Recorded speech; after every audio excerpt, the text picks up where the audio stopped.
Hi everyone, my name is Christian, and we're going to start with the first part of using supercomputers, where I'm going to show you, I'm going to give you an introduction to supercomputers, what are they made of, and a brief introduction on how to use them, how they are shared across researchers, and finally how to the basic interactions such as submitting programs for execution and understanding how to monitor your jobs and do basic operations such as launching a job, canceling jobs, or writing files and scripts.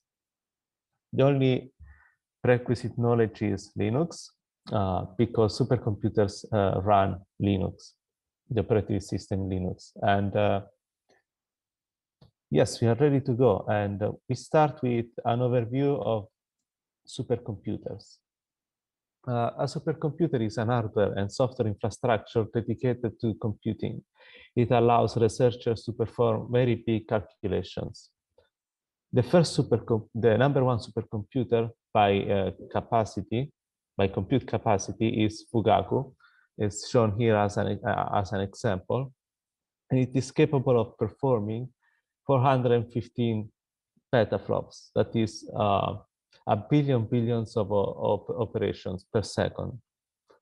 This is several orders of magnitudes more than your laptop. And this is the most powerful supercomputer in the world today. And it allows thousands of researchers to perform their calculations at the same time. Another example of supercomputer is Summit. We are going through some examples just to give you the idea. Summit is a bit less powerful of the first one, but still it's one of the it's the second supercomputer in the world for compute capacity. It's in the USA. More or less every country has every major country has a supercomputer that is used to boost this, the research and the science, the public research, but also the classified one. This is because in today's world, the science experiments are mostly run on supercomputers through simulations. For Australia, well, we have in Australia we have CADI, which is at the moment the most powerful supercomputer in Australia. It ranks at the position 53 in the top 500 list of most powerful supercomputers. Well, we're going to have here at Pawsey, hopefully very soon, a new supercomputer, which will be more powerful than that. Actually, 50 petaflops of compute power when we'll be ready. But currently we have Magnus. Magnus is a 1 petaflop supercomputer, which has been active for almost 8 years now, my understanding. And so these are just a few of the examples of supercomputers that today are running experiments by thousands of researchers. Today, we are not going to use Magnus. We are going to use smaller clusters that we host at Pawsey. One is Topaz, which is a GPU-focused system. So a system may have CPUs and may also have GPUs. Topaz is a system that, of course, has CPUs, but also provides around 40 GPUs for GPU-accelerated computations. This is an image instead of the first phase of Cetonics. So supercomputer is usually delivered in phases due to high complexity. The first phase of Cetonics, which will be here, actually is already here, but will be available to researchers next year, will provide 3 times the compute capacity of Magnus. And once completed, it will provide 50 petaflops, as I said, 45 of which comes from GPUs. It sounds for who to who is new to these terms, this all may sound very complicated, but you get the hang of it. So the important thing to understand here is that supercomputers are very powerful, and they are very different from the computers you're using in your everyday life, such as workstations and laptops.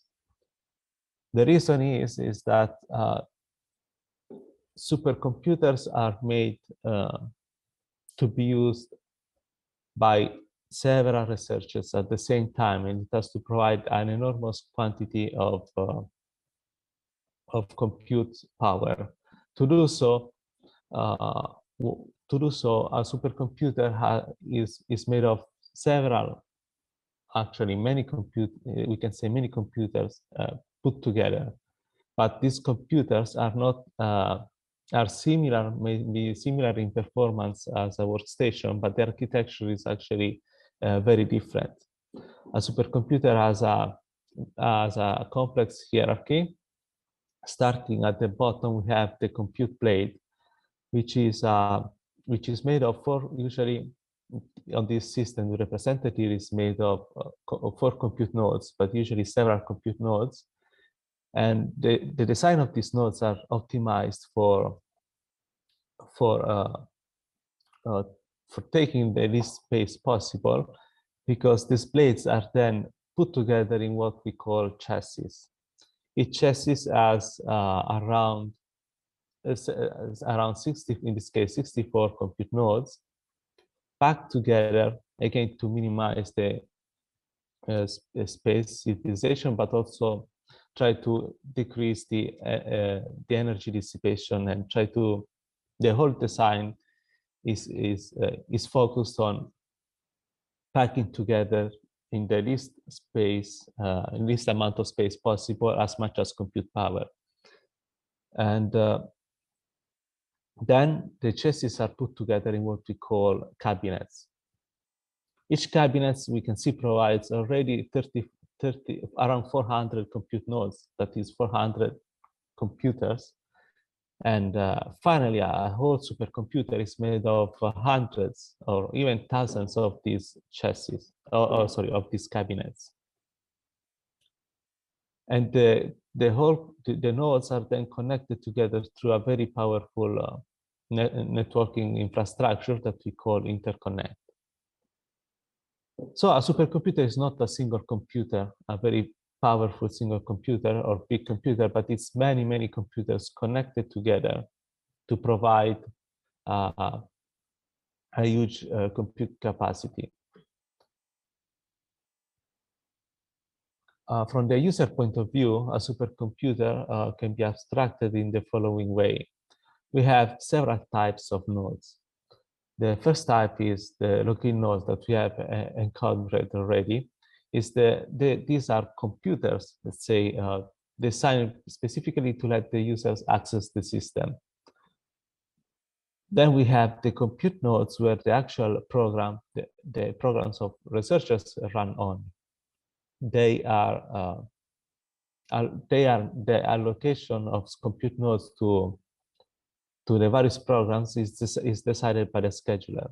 So since we have so many compute nodes, how you decide which one to use and how to know when one is free or not? Well, you don't know that, you don't decide that, but it's a program called scheduler. The scheduler collects your programs and your requirements, and then finds the best time and the best nodes to execute that program for you. We have then the data movers nodes that are specifically designed to, or they have the purpose of moving in and out of the supercomputers a large quantity of data. Data on the supercomputer is stored in high-performance storage. It's high-performance storage provides a very large amount of space where users can write to or read from at a very high data rate. The storage is visible from every node in the system to provide the an easy interface for programs to read from and write to. So as I said, a supercomputer is made of several compute nodes, and that is where the program runs. Each node is characterized by high-end components such as very performant CPUs, very fast memory, and possibly additional hardware such as GPUs. All this hardware in a single node is connected through a very high-speed infrastructure, but also compute nodes themselves are connected to each other through the interconnect, which provides a speed around 100 gigabytes per second. This is a picture of the hardware making up the interconnect. It's very messy, so you don't have to deal with that likely. Well, how you are going to use the compute nodes, or better, how they are best used? Well, the reason you can unlock the high compute capacity or compute power of a supercomputer is to run parallel applications or parallel jobs. But there are several ways of making an efficient use of supercomputers. You may have large calculations that cannot be hosted on a single machine because maybe of high memory requirements or would take too long to compute, way more than the machine could possibly handle. So you divide the problem in sub-problems and assign to each sub-problems to a different machine. That is one way to go. Or you can see you simply want to obtain the results faster, and so again you divide your problems across the compute nodes to obtain a faster executions. And a third way is when you have several computations to perform, several programs to run maybe, and then you may run these programs at the same time on different compute nodes. So there are different ways, different patterns through which a supercomputer can be used. The fast storage, the storage itself actually is does not physically reside in a compute node, but it resides in different cabinets. But the storage itself is connected to compute nodes through the same interconnect. It provides, as I said, a large amount of space for users to read or store large data sets and read to and from at a very high speed, at very high data rates. Because if a program runs very fast on a compute node because it's very powerful, but then it's stuck reading and writing files, then we don't go that far. So we need also a very fast, high-performance storage. Compute nodes may also have local storage that is something similar to the storage on your computer, so it's physically attached to the node, but it can be used as a cache or a temporary storage. But the main storage is the main file systems are actually the high-performance ones. This completes the overview, and we are going to now see how you can log in a supercomputer. And we have seen that already, but we're going through again. A login node, you connect to a supercomputer through the login node. The login node must be used to perform administrative work, such as preparing a program for execution, manage your workflows, checking the results or installed software, writing scripts, and etc. But it must not be used to run the programs. I mean, must not be. You can prepare your programs to run, meaning you can write the scripts, and that script can be submitted to a scheduler on the login node, but you cannot execute the program as you would on your workstation. you cannot launch your program directly, because if everyone did so, then the login nodes would be overwhelmed by all the programs running on them. We have just a few login nodes compared to the large amount of compute nodes available.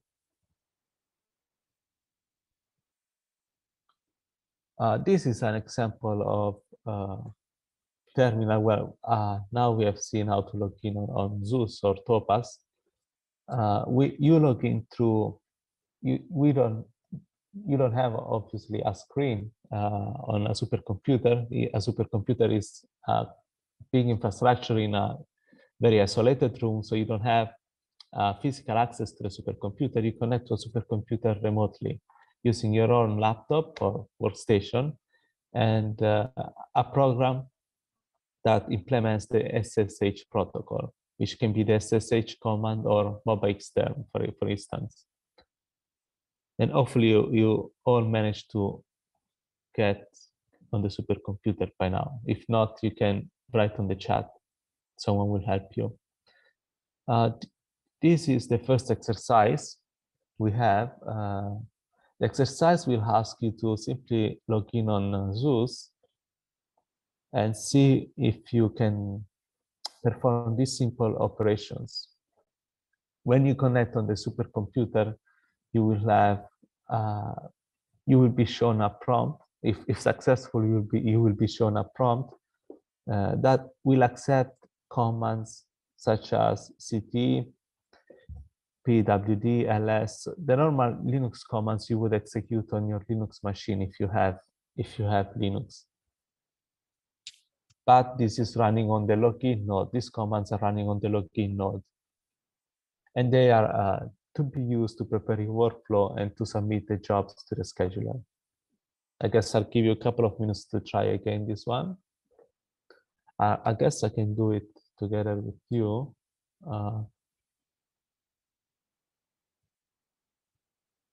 I'll share my whole screen because now I'm sharing just the presentation.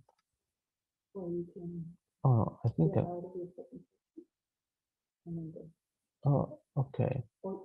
I think now you can see my terminal, right?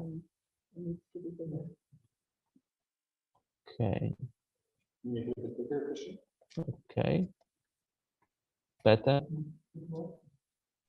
Yeah, use the whole screen if you can. Oh, the whole screen. Okay. Is better? Yeah. Okay. It dropped out for me yesterday. Maybe even a bit bigger. Okay. So now I'm using my own account, so I don't have it's the same. If you connect on Zeus, then you have a prompt similar to mine.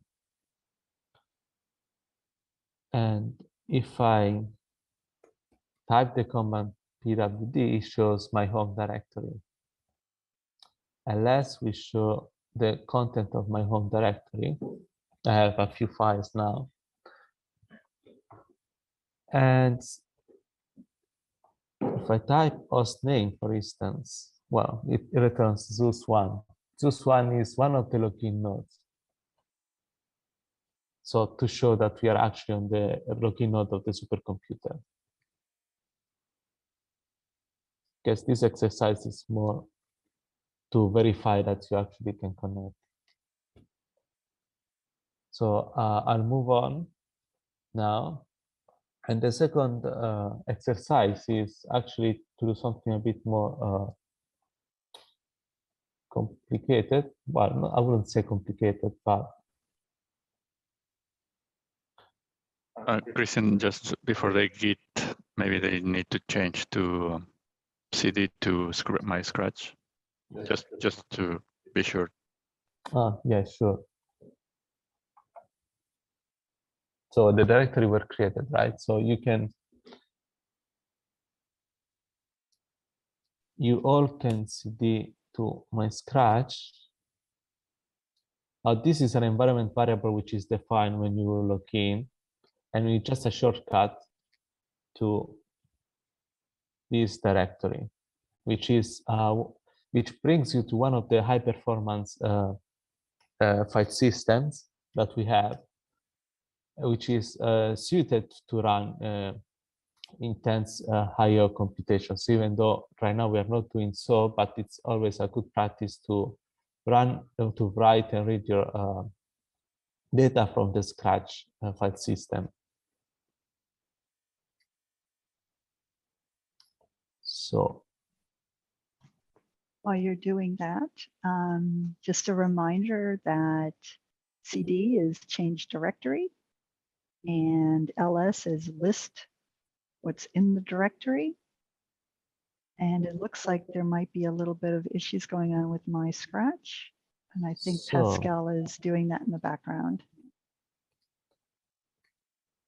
So the interesting thing is that I cannot copy paste the link from the slide. So I'm going to share the link of the Git directory on the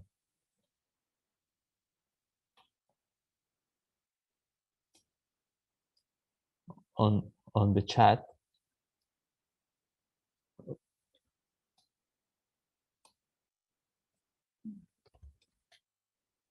Okay, so it's easy for everyone. And so now the exercise with okay. We'll just pause for a moment. It looks like there's something going on with my Scratch. So we're going to pause and have a look at that. Yeah, definitely. Unmute. All right. So just to make sure, are people typing CD $ my Scratch? Because I've seen people type just at least in the chat, just my Scratch without the $, which shouldn't do anything because it shouldn't return anything. Changing into the my Scratch directory isn't the problem. It's just like whenever, for me personally, whenever I ls, it just completely gets rid of the ls freezes. Yeah. Ah, that's interesting. Okay, so yeah, Maybe, so the ls is freezing. That's different. Maybe Pascal, one thing that I think it still needs to be done. I don't know if that's a source of the problem, is to change the ownership to each of them. But I guess that's not. That wouldn't change. That wouldn't impact ls. So if people are having an issue with just typing ls and it freezes up entirely, I mean, it does suggest that there's been a hit on Lustre with some metadata, probably not caused by us. It could be something else entirely. So let me just have a look here. If you can open up a new terminal, yeah, give it a try. Oh, actually, ls just evaluated after like 3 or 4 minutes for me. Okay, so that I can believe that there was possibly something hitting the metadata servers. Maybe something else was going on, but it shouldn't. That would certainly cause ls to hang and wait. It probably wouldn't be us because we're not doing anything file IO heavy. But if it impacted everybody, probably something did happen. I'll check Grafana and see what's there. But I think this is with the Zeus. Yeah, it's working now. Okay, so there probably was an incident. I will check the logs, but it's almost really unrelated to us. So it's good. People can now do stuff. So I think what's interesting though is that we are working on the live supercomputer. So Yes. This is what happens. So when you're working on your projects and something hangs that seems unusual, give it a minute, right? Don't give up on it right away, and try to unpack it, try to think about it, because we are running on the live system. So if there is somebody who hit something with a weird metadata thing or something, that could happen to you, right? When you're running your projects. So this is really important for that. And I think Pascal's got an answer. So there's at least an alert on Grafana with the Lustre file system. So but not at this time, but it could be that there could be other issues coming up. So the thing is that when a supercomputer, as I will explain later, it's used by many researchers at the same time. It means that although the file system is a high performance one, it can be still put under high pressure if many users run intense programs that writes or read a lot of file, and sometimes it becomes slow, or the program can hang. and hopefully it's not too common, but it happens. So this is the kind of problems you may have, and that you usually don't experience on your laptop because it's only you who is using your laptop. But on a supercomputer, you always have to keep in mind that many other people are using it at the same time. And so you can have these kind of issues. But if everyone now manages to use or has managed to move to the directory, we can proceed with the exercise. I can give you a couple of minutes and I will do it together with you. So the exercise, go back on the slide, will ask you to download a Git repository. So it's, for those of you who don't know, Git or this procedure is essentially, it's a website. GitHub is a website where we can store code, public code. So, and with this git command, we are basically copying that code on the supercomputer from this website. The command git clone will download the code essentially. And so if I execute the command, I've linked I posted the link on the chat so that you don't have to type it manually. So as you can see, I've cloned the repository or copying the code, and now I have a directory called Introductory Supercomputing, which is a directory we will use throughout the session to do exercises, execute sample programs. So we can use CD to move into the directory, and we can check the content. We have several folders, one for each exercise. Okay. So I'll give you 1 minute and then a couple of minutes, and then I can move on. Just to type in the chat if you have issues. Yeah, I'll put the link again in the chat.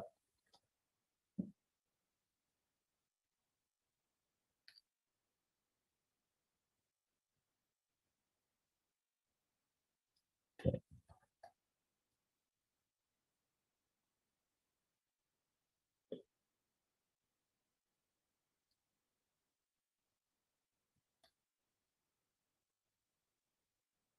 We are going to execute some of these exercises later on.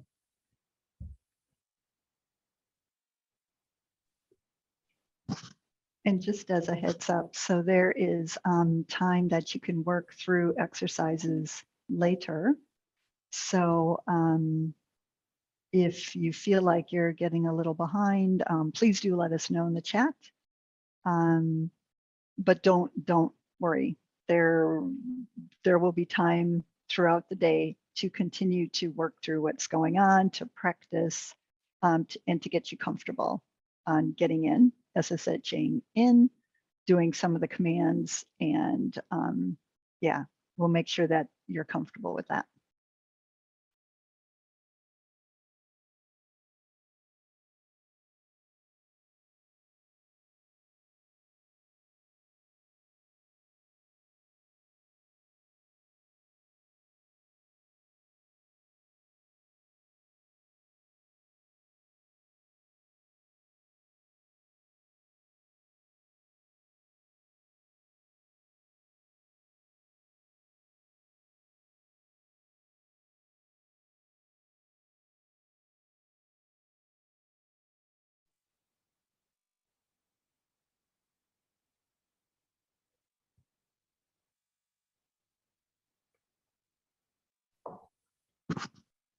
That's a good question. Why don't we ask that one out loud so we get it on the recording? So if something appears on GitHub, git clone with the site address clones the directories into your current directory? Yes. By default, if you use the command shown on the slides, I will clone the directory in your current directory. We'll clone the repository in your current directory with the same name of the repository. But you can change that by passing an additional argument, specifying the path or where you would like the directory to be stored and the repo to be stored. That's from the top of my memory, but you can specify a different folder.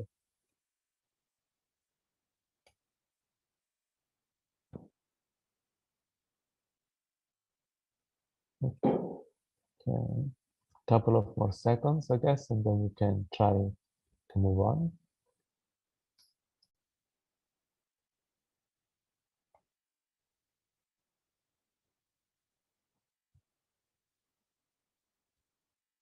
Okay, so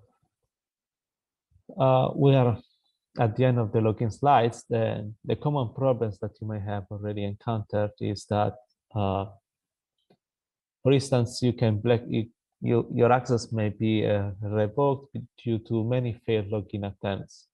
So if you failed to log in 3 times, well, it's three consecutive times, then your internet address is blocked due to security reasons to avoid potential attacker or any kind of disruptions to the system.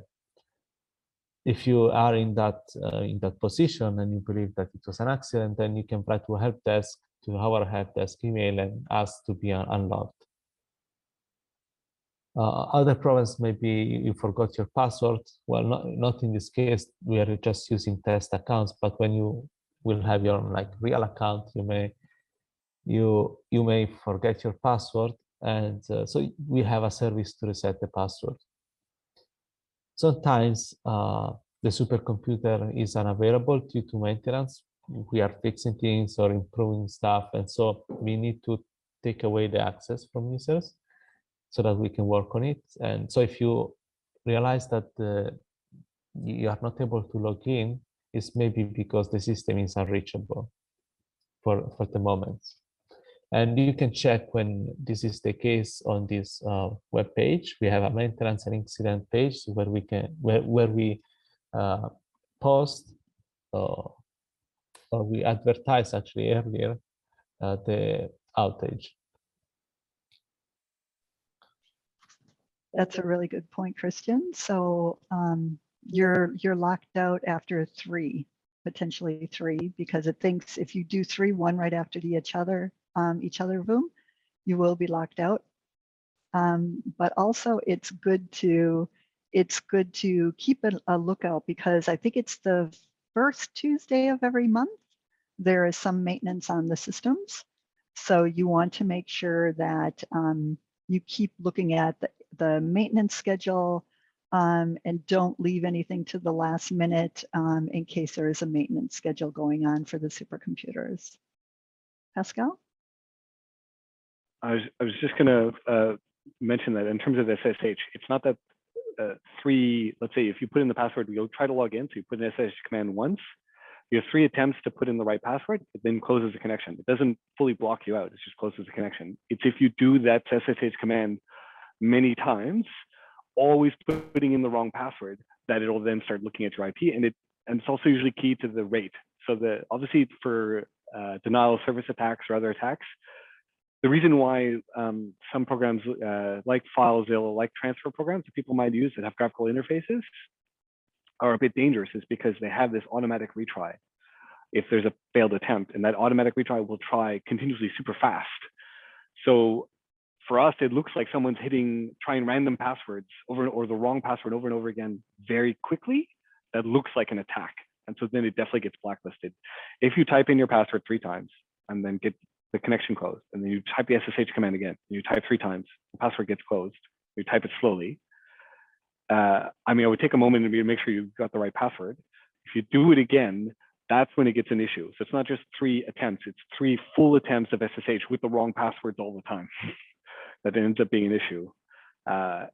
Also, the rate is a key thing. So if it sees passwords being put in microseconds apart, right? That's a program, it's a bot just putting in passwords. So then it's gonna try to block the IP. So the firewall is a bit intelligent about how it blacklists stuff. With that, there's just a piece of trivia that's very interesting. Cloud, as soon as you set up a VM, a virtual machine on on Pawsey's Nimbus Research Cloud, it's less than a second, and there are bots that are out on the net that are hitting it, trying to get into it. It is less than 1 second, and something recognizes it out there, and it's trying to hit it. So security is a real issue and a real consideration, I should say. So that's why when you're using the machines, you want to keep your passwords. Not these, obviously these are on training accounts that are very, they're separated from the rest, right? They're protected, that you can't get beyond that. But when you do have your password for your projects, you don't want to be giving that out, and you don't want to be giving your username out. Don't share that. Pawsey staff will never ask you to share that. So if somebody asks you to share that, it's not from us. So just keep that in mind. So to avoid all these problems, you can set up the Ssh Key Authentication, which it's a safer way to communicate with the supercomputer. You can find a documentation at the link on this page. Essentially, you will create a couple of files. One is the public key and the other is the private key.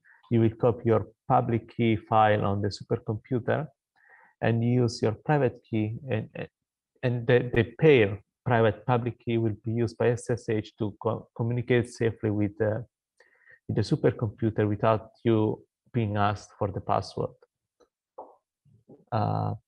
Obviously, do not share your account. You're not allowed to share your account with other people. It's only to be used by you yourself. And again, do not provide your password to anybody else. You can access the supercomputer. We have seen is used through the command line, so there is no graphical interface usually. We have, however, for some applications, you may need to visualize a large amount of data, and we have, for that purpose, we have a visualization nodes. They can be accessed through a graphical interface, but it's only limited to those use cases. So visualizing large amount of data with specific programs and for a specific set of nodes. But usually, if you want a graphical interface on the compute nodes in general, you may need to use the SSH GUI forwarding capability -X if you want to open a program with a graphical interface on the supercomputer, but just for the lightweight ones. Usually, it's not advised for you to run programs with a graphical interface, not on the supercompute nodes, unless in very specific cases, such as debugging. But for the time being, just consider using the supercomputer only with the command line. Now, the second part is sharing supercomputers. As I said, supercomputers are used by many researchers at the same time. This is because the infrastructure is very big and provides an enormous amount of computation, so can be used by many people, and should be, because running a supercomputer is very expensive, consumes a very large amount of electricity, and whether it is idle or not, there's still consumption. So the best way, the best use of it is to get it at full capacity as much as possible. That means also having jobs running or programs running nights and weekends. And since we want to achieve that objective, and we have many users running many programs with different characteristics. Some users may run very large jobs using a lot of CPUs. Other users need a lot of memory, and etc. We have different usage patterns. Running programs on a supercomputer requires an orchestration. That orchestration is provided by the so-called scheduler. A scheduler is a program, and Pawsey uses the Slarm scheduler is a program that takes the requirements in the program to run from every user and then decide which program to run at any given time with which priority. Users, well, from the user side, there is the so-called job preparation. The user selects the program to run and describes the resources needed to do so. Then gives this information to the scheduler through a script that we call batch script or job script. On the scheduler side, we have many scripts or many jobs to be run. So the term job refers to a program together with the requirements needed for it to run. So the scheduler has many jobs to run and has to decide which one to run at any given time. Well, it can run all of them if there is the capacity, but most of the time there are so many jobs that the supercomputer cannot run all of them at the same time. So some jobs need to wait for their spot on the supercomputer. The job of the scheduler is to optimize the usage of the supercomputer, that is fill all the compute nodes, or as much as compute nodes as possible. And at the same time, it needs to provide a fair waiting time to all the users. So a user must not wait 3 months for his job to run.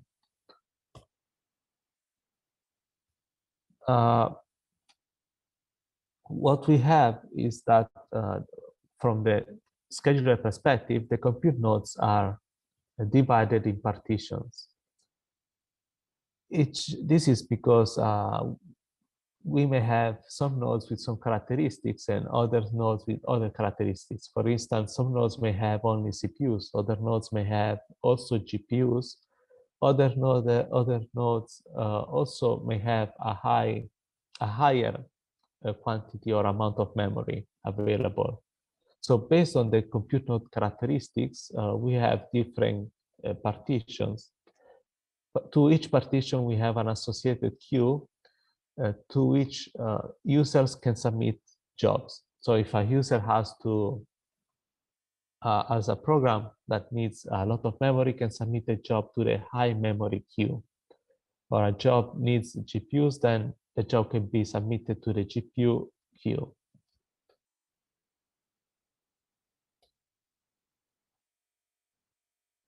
So in this picture, it's a rather, at first, messy representation of the utilization of a supercomputer. On the x-axis, we have the start and end times, we can see, or the timeline. And the y-axis, we have the CPU IDs.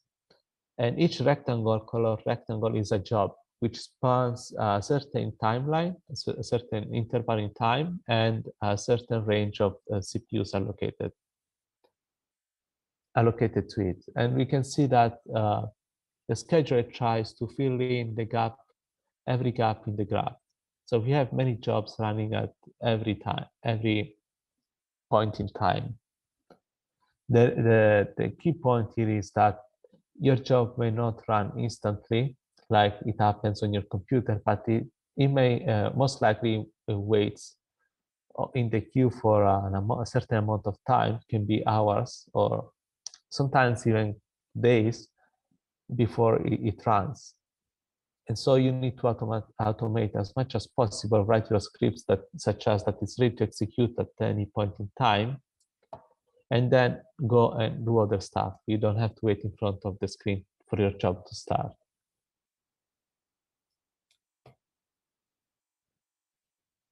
I'm going to introduce some terms that are used when we talk about SLAM, or when in general we use the supercomputer. Or for instance, more importantly, when you read the documentation, you may find Pascal as a question or as something to say.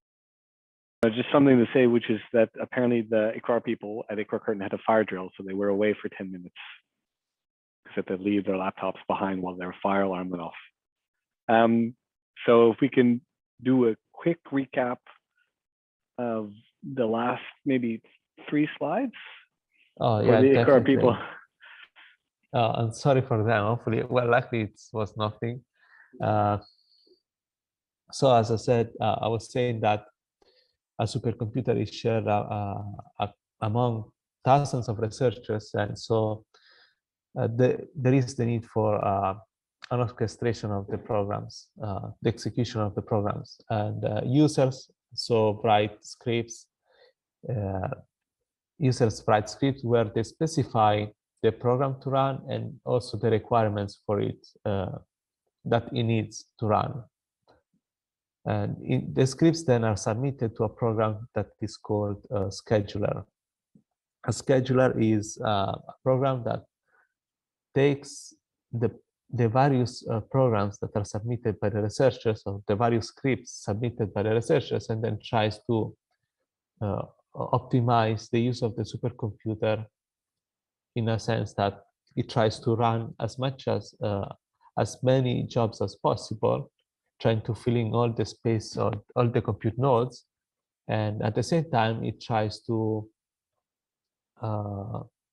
give each user a fair wait time. So the scheduler also tries not to make the user wait a long time for his or her job to run. So there are the work of the scheduler is rather complex because it has several objectives to optimize. That is, fill in the capacity of the supercomputer and give a fair treatment to every user.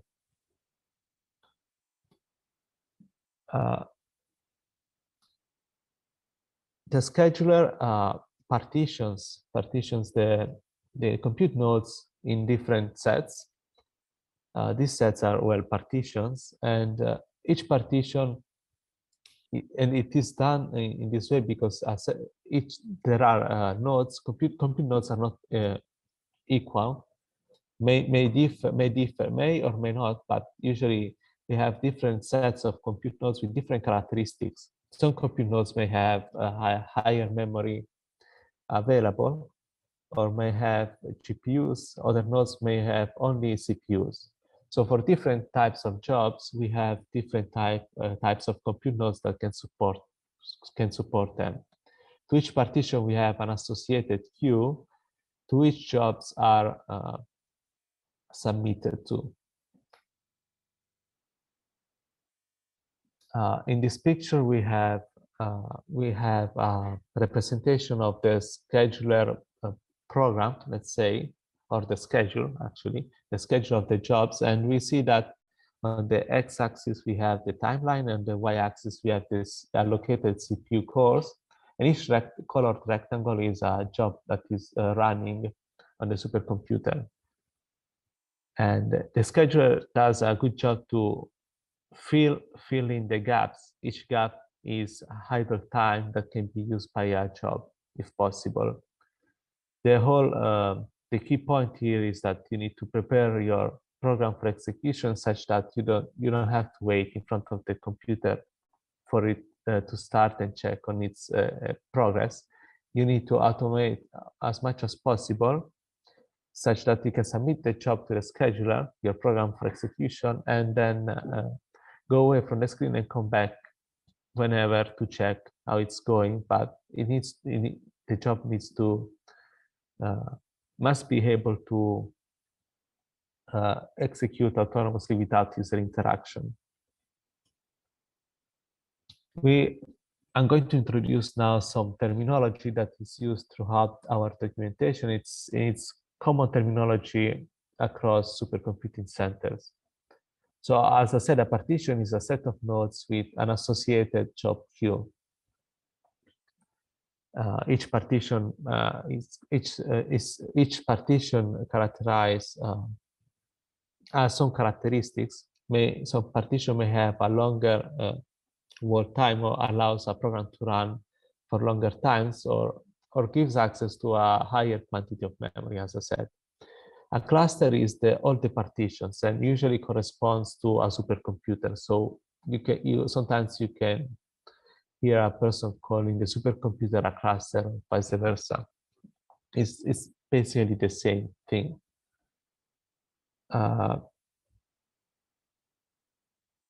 Now, as you can interact with the scheduler with several programs. So I guess if there are any questions, this is a good time to ask, and you can write in the chat and someone will read out loud the questions maybe. But you interact with the scheduler. So the scheduler is a program running on the supercomputer, and you can interact with the scheduler with several commands, several Linux commands. The first one that you're going to see is the sinfo command. The sinfo command is used to explore the characteristics of the cluster at any point in time, or at the time you call actually the command. You usually use the sinfo command when you are logging on the login node. All these commands must be run on the login node. I mean, can be run on the compute node, but usually you run on the login node. And the sinfo output is shown in this slide. The sinfo shows the, oh, yes, Pascal? There's a good question that probably is good to record, which is what's the difference between a partition and a node that you run on? So that just making sure what's clear, what is a node and what is a partition? Yeah, definitely. So a node is actually the physical computer which will run your program, and it's a single entity. It's a computer. A partition instead is a set of nodes, and a partition is somehow an abstract concept. A partition is a concept defined in the SLARM configuration. And a node, several nodes may be part of a partition. So each node, by definition, each node is part of a partition. And a partition, so it's a set of nodes with common characteristics. So for instance, there is the partition with high memory, where each node in that partition have a larger quantity of RAM available with respect to other nodes. Other nodes may have GPUs, and so those nodes are collected in a set of all the nodes having a GPU. So if you have a program that needs a GPU, then you don't want to submit that program to a node that doesn't have a GPU. You want a node that has a GPU, and so you're going to submit your job. You're going to tell the scheduler, run this job on one of those nodes that has a GPU. And to do so, you say, queue the job on the queue associated to the nodes having a GPU. So it's a way of classifying compute nodes, the partition. Hopefully this answers the question. And the set of all partitions, it's basically forms the supercomputer. And the sinfo command shows actually exactly the partitions of a supercomputer. I've run this sinfo command on Zeus, and what the output is the following. We have a row. We have several rows with several information. The first column shows the partition. Well, each row actually represents a set of nodes that are in a particular partition and that are in a particular state. For instance, the first row tells us that some nodes in the work queue partition are available, and they are in the mixed state. It means that each compute node in that partition is partially used. There are some free resources and other resources are allocated. Instead, the second row tells us that other nodes, actually 26 nodes in the work queue partition, are allocated. It means that those nodes are fully booked. no other job can run on those nodes at the moment. The third row tells us that the 36 nodes in the work queue partition are idle, means that they are not utilized and they can accept jobs. And we have this kind of classification for each partition. So this gives you a view on the status of the supercomputer.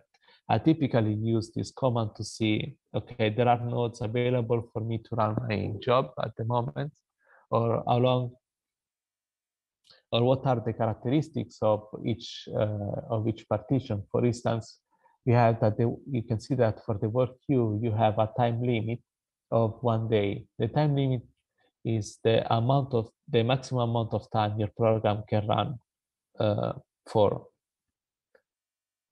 And the long queue, for instance, is a good example of how partitions are used to distinguish between among nodes with different characteristics. We have a long queue, and it's called that way because it allows a hub to 4 days of execution time.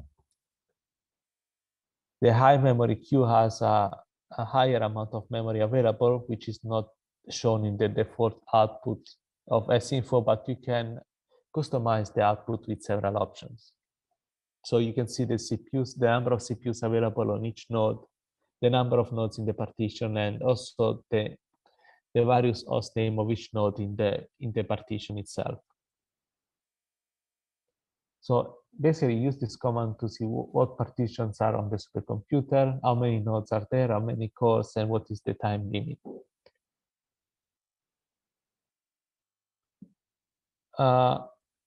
As I said, for each partition is created because we have nodes with some characteristics that we want to group together. And each partition has a reason to be used. The work queue usually is used for the production jobs, the jobs that you want to run for several hours. You may want to develop or test some codes, then you can use the debug queue partition, which has a smaller time limit, but allows for a fast turnover, and etc. We have several queues with several requirements, with several characteristics. As I said, jobs are not executed instantly, but are put in a queue. So for instance, you submitted a job in the work queue, and you want to check how many jobs are waiting together with me. Well, at the moment, you can query the list of all the jobs in the queue using the SQ command.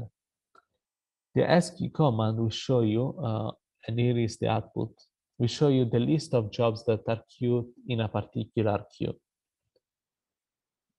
So you can have a sense of how many people are waiting together with you, how many jobs are waiting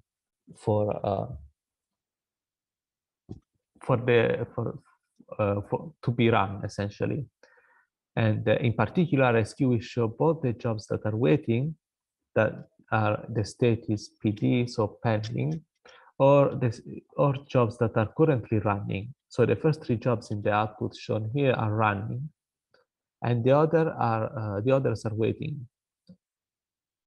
So for several reasons, some other jobs are waiting because there are not enough resources. Other jobs are waiting because they have not enough priority. Other jobs have a larger priority or a higher priority. So SQ command is useful to see what's the status of the queue, how many jobs are there, and how much you're likely to wait. And SLAR will also provide you with an estimate start time. So you have a start time or an end time. You can see that for the 5th job, for instance, it says that your job will likely start tomorrow at a certain time, but these are just rough estimates. It can change. You can filter the output of SQ. Oh, Pascal, some comments as well. It's just to mention that the current systems at Pawsey, if you type SQ, you can kind of see the entire queue.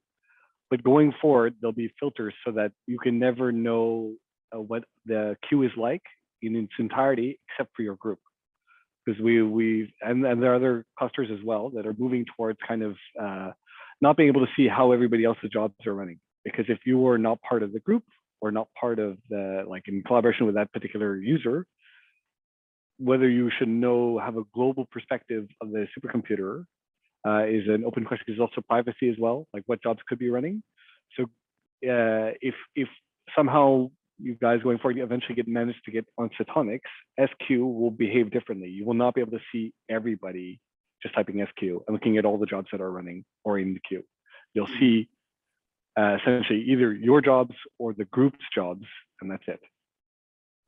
Yes, that is a good observation, but still SQ will be useful because provides you tells you whether your job is running or not, or provides you an estimate of when it's going to run and why it's not running at the moment.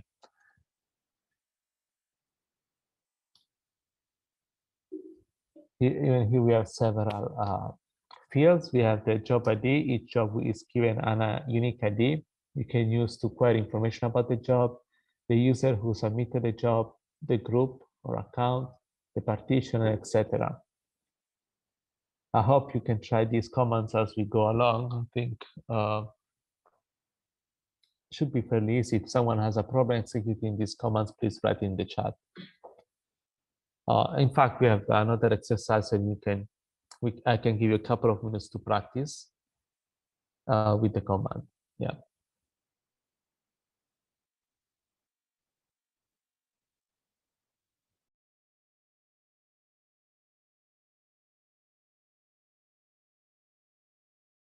So in the meantime, well, I can show you the commands that we have so far. We have done so far. Sinfo, for instance, this is on Zeus, and we have this configuration. And now, if I log out and I go on Topaz, I have my own SSH configuration, so that I don't need to type the password. And now I go on Topaz and I again type Sinfo. I see a different output because now I am on another supercomputer, and so I see different partitions. I didn't need to go to log out and log in again because there is the option -n through which you can specify the cluster you're interested in. So for now, at that time on Topaz, and I type this command Zeus, I see the status of Zeus from Topaz, and we can compare. So we can see that there are some partitions that are not available there are some partitions on Topaz that are not available on Zeus. For instance, the GPU queue. This is because Topaz has GPUs, whereas Zeus doesn't. The NVLink partition is for a special type of GPUs with a special interconnect.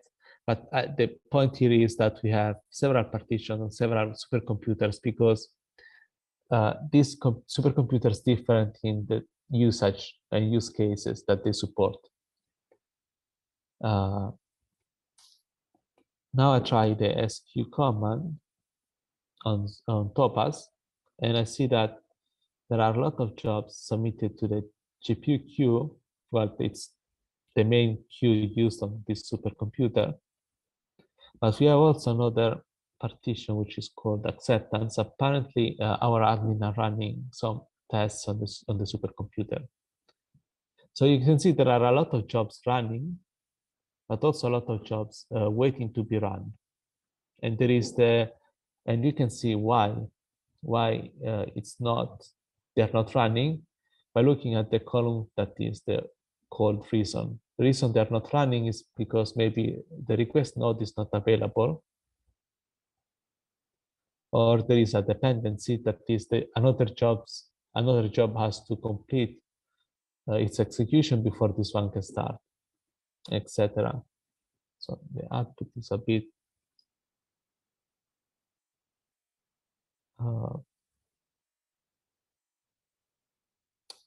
as you can see now, I'm able to see the users who are running these jobs, but for privacy reason, I shouldn't be able to do so because I may complain this user is using all the supercomputers, but no, it's the scheduler has decided, so we cannot do. It's the scheduler job to schedule jobs, not ours, and we leave that job to it. And hopefully you have managed to have this kind of output.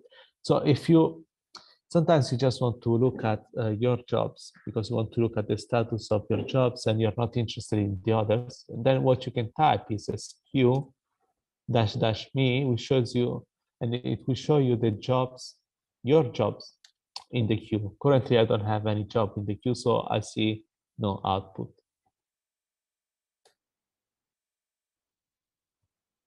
Okay.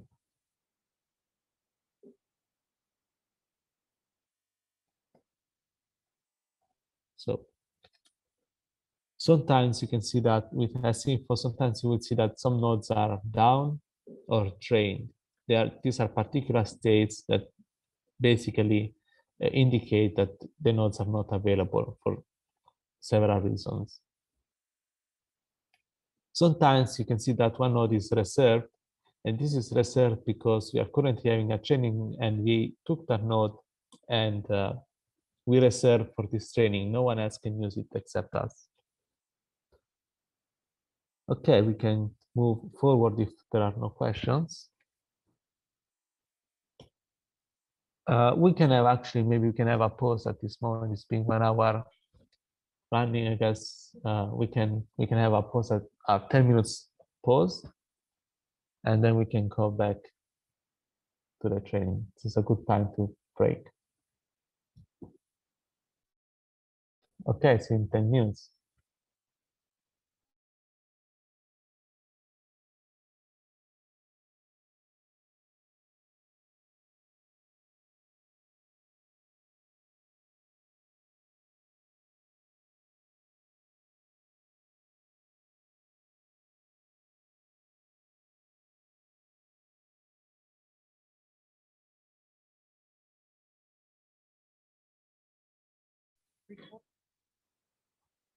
Okay, here we are. Hopefully everyone is back. And everyone has had a successful attempt at this exercise. And so we can move on to the next topic. Well, are there any questions on the previous exercise? I don't think so. No, most of the questions that are answered are SCH. Okay, so the next topic is the allocation. So how you get access on the supercomputer in terms of, oh, sorry, my video is not, okay, my video is on. The next topic is about project allocations. That is how much compute capacity you're given on the supercomputer. So the supercomputer has a huge compute capacity, but it's still finite. And it needs to be partitioned across users in a fair way. The first step is to define a measure for the compute capacity, and supercomputing centers came up with the definition of service unit. So a service unit is usually defined at a very basic level. It's usually defined as 1 hour use of one core or one CPU core. If you have accelerators like GPUs, then you can define have additional definitions such as 1 hour use of one GPU is equivalent to 36 service units. But the point here is that once you have this definition in place, then you can quantify the amount of compute capacity available throughout the year on a supercomputer. And the unit of measure is the service units. So as a rough estimate, you can think of as the total number of CPU cores on the supercomputers multiplied by the total number of hours in a year, and that gives you the capacity of the supercomputer in service units. Then what we do, we need to partition the quantity across researchers every year. That is, each research group gets an allocation of those service units, a portion of the total compute capacity. The way we do so is through a merit allocation process. Each year, a user or research group applies for time on the supercomputer and gets a certain amount of service units. At Pawsey, we partition furthermore those each allocation in 4 parts that are equal in size, and that corresponds to the 4 quarters of the year. Each you need to consume each quarterly allocation within the quarter, otherwise it's gone. This is to incentivize user to say spread the use of the supercomputers across the entire year, and not to use the supercomputers only at the end of the year when they remember or have an allocation to use. This is because otherwise the system would be too congested to be used. Also, the amount of service unit you have available, the amount of allocation you have used influences the job priority. That is how much time that your job waits in the queue. And it's, for instance, if you have only used a small fraction of your allocation, then the scheduler will more likely give you a higher priority than other jobs of projects that have already consumed a huge part of their allocation. We also favor large jobs, that is jobs using many cores, because that's the best use of a supercomputer, running programs that cannot be run on normal computers. You can check, once you have an allocation, you can check the balance, so that is the amount of service units you have left, with the Pawsey account balance tool. And here it is shown an example. An example is shown about how to check the amount of service units that are consumed for the Pawsey 001 project.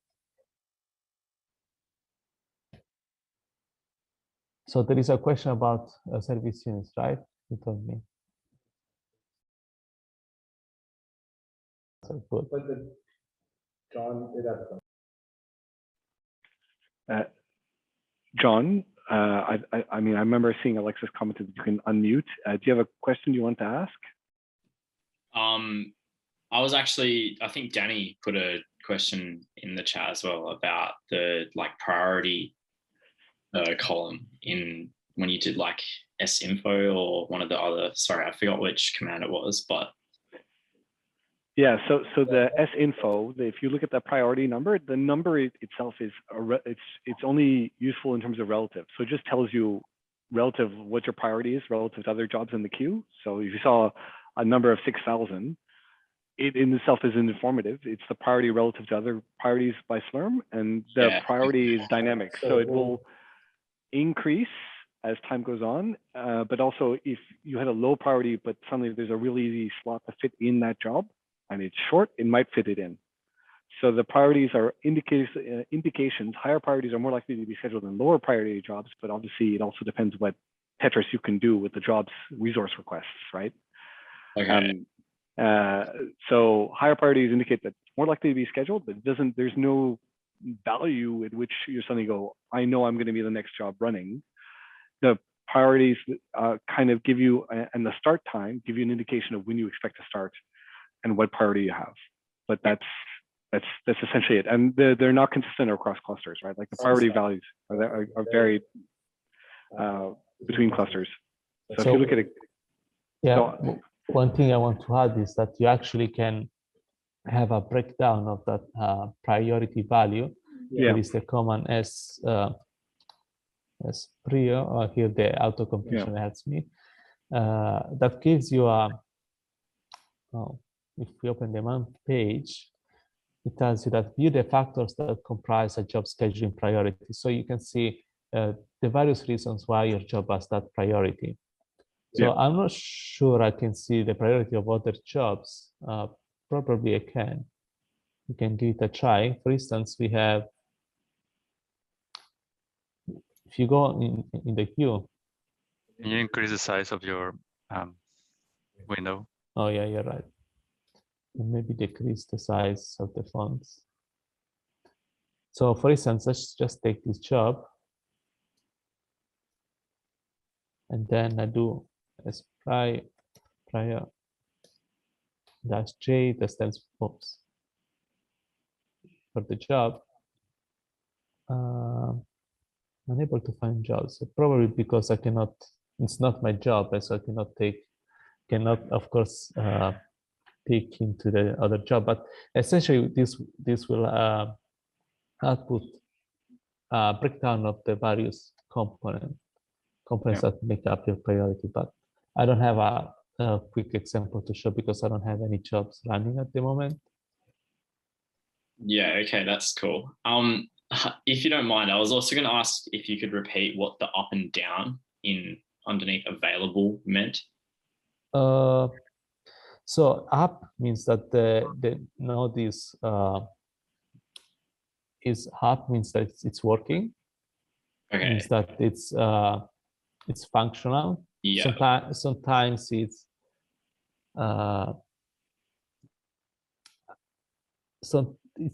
yeah, like the it's partition. complicated. So it means that it's available. It means that it's actually in the partition, like it's available to be used, the partition. But then we have, as a partition, then we have you can have at the compute node level, you may have several states there. So the total partition, for example, the GPU queue is up in general, so it's available. But then you have one node that is down because some reason, maybe there's been some maintenance or something. One node is reserved, but then you have other nodes that are mixed or allocated, which means that they're currently used by users. So the whole partition in general is up. You can use the GPU partition, but your job will likely be allocated with the schedule on the one of the 5 mixed nodes at the moment, if enough resources are available. Okay. Yeah, that. Instead, the other, the NVLink queue partition instead is done, means that all the nodes are not available, so the entire partition is actually down. Hope that answered the question. Yeah, it did. The second part is submitted job. So how do you actually run a program on the supercomputer? So as I said, a job is your program together with the requirements for it to run. And the main way is writing a script that specifies the way you want to run your program, but also the resources required. For example, number of CPU cores, amount of memory, which partition to use, and etc. Once you have that script, I'll show you in a second how to write it.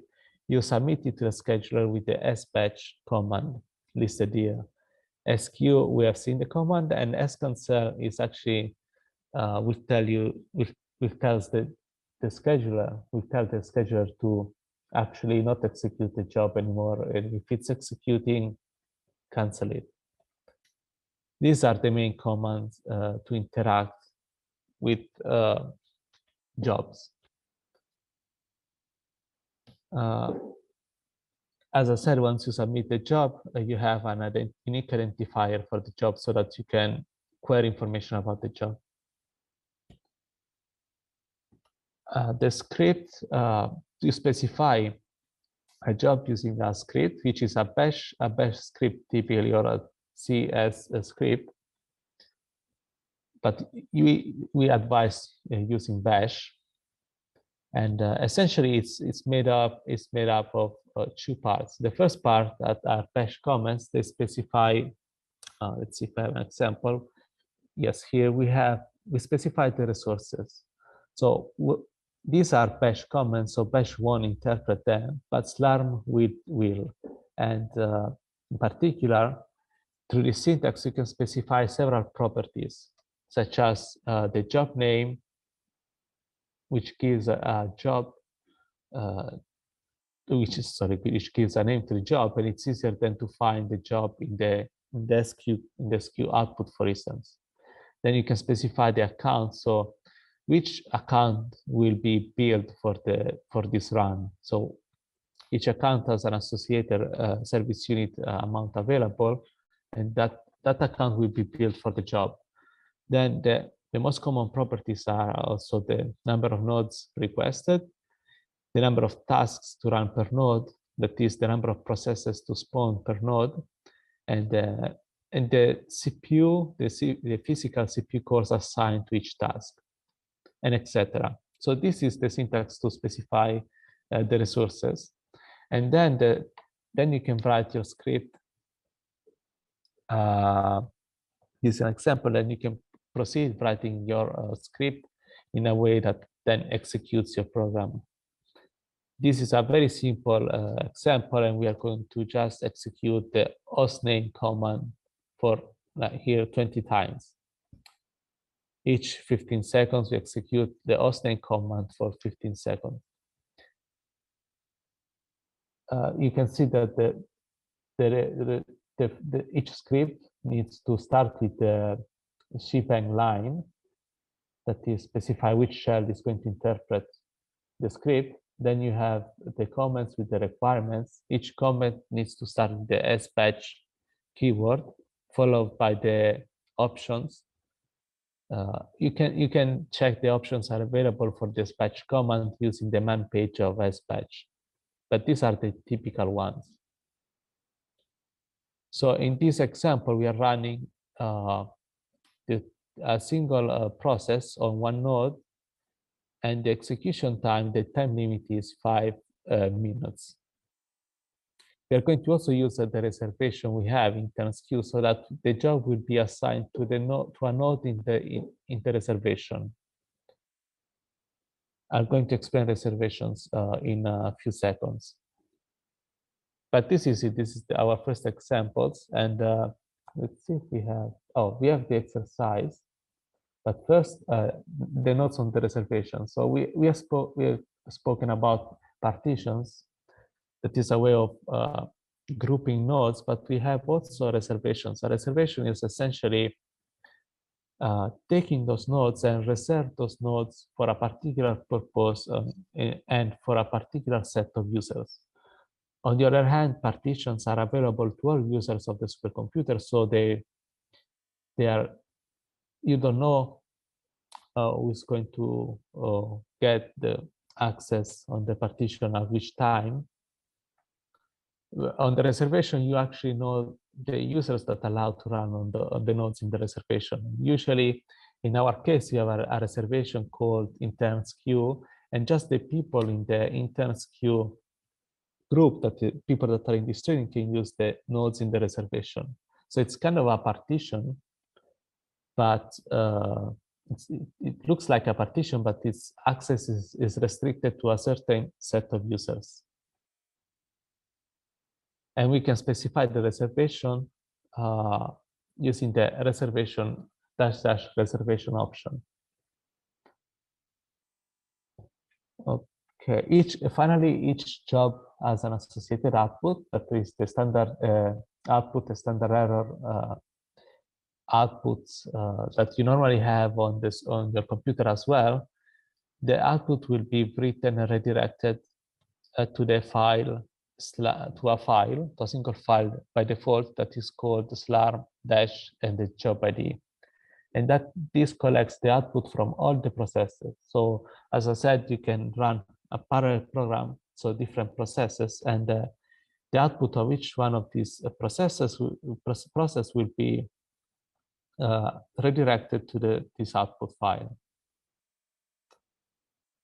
This is the first exercise that where we are actually going to submit a job to the scheduler, and the exercise is present in the repository we have downloaded earlier in the intermediate supercomputing, or introductory supercomputing, actually.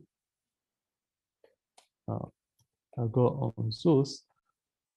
So what it asks you is to essentially run a script present in the folder, which is called hostname.slarm, and see what happens. So it's basically practicing how to use the sbatch command there. You already have the script there. You just need to submit it to the scheduler. Then you can check the status of the job using SQ, and then you can finally you can check the output by printing the content of the output file. So I'll try to do this exercise together with you. Okay, so introductory supercomputing, hostname, and we have two files.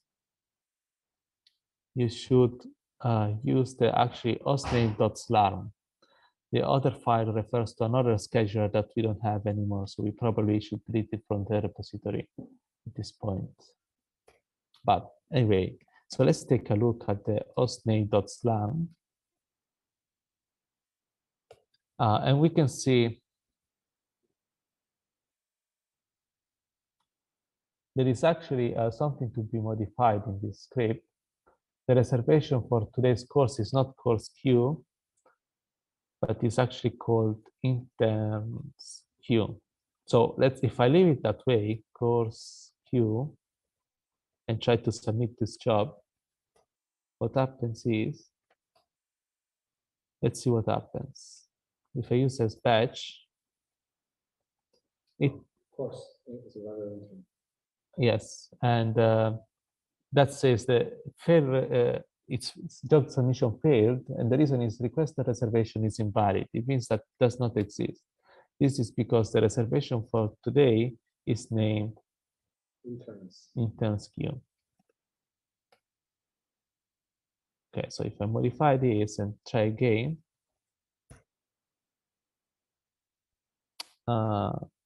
access denied to the reservation. This happens because my account is not in the reservation. So the reservation now is valid, but I cannot submit the job within the reservation. But you should be able to. So how can I solve this issue? Well, I can still submit jobs because I'm a user on the supercomputer, but I cannot do so through the reservation. I cannot use the reserved nodes, but there are still other nodes available. So what I can do is just say, I don't want to use any reservation. I might be waiting a bit more, but that's okay. So reservation, and to do so, I just leave the reservation field blank. So what I'm doing now is instead of specifying the option reservation within the script, I can override the content of the script by passing the same option to the sbatch command. In this way, this option has a higher priority than the one in the script. Okay, and so now it says submitted batch job and ID. Now the submission succeeded. If I do SQ me, it says that it's running. This is because it's a rather simple job, and there was a node available. I just requested one core, one node, so it was available, and my job is running straight away. If I check the output in the folder, I can see that if I check the folder, I can see that there is already an output file and with some output. And we have the date, the timestamp, because we call the date command in the script, and then we print the host name. So since you are running on a single node, the host name will be always the same. But what happens now, you can try to, again, to submit the same job. And again, I override the nodes option. Instead of requesting one node, I request two nodes. Now at this point, I have another job with another ID, and then another output. And in this case, I should see something different.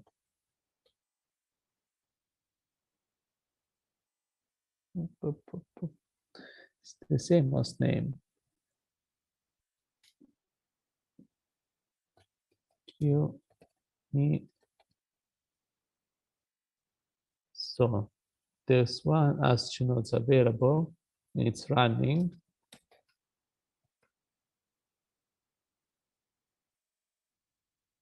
Task per node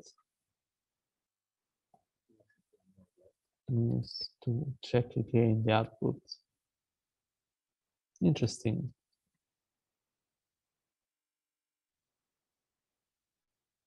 I would expect to have different host names.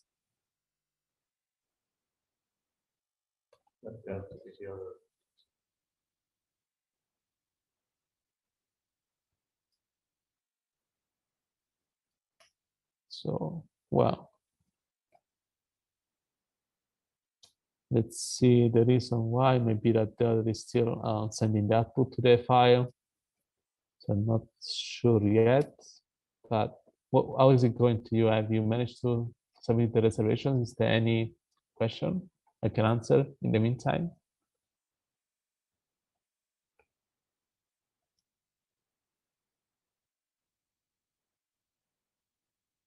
Oh, I see that. I know the reason.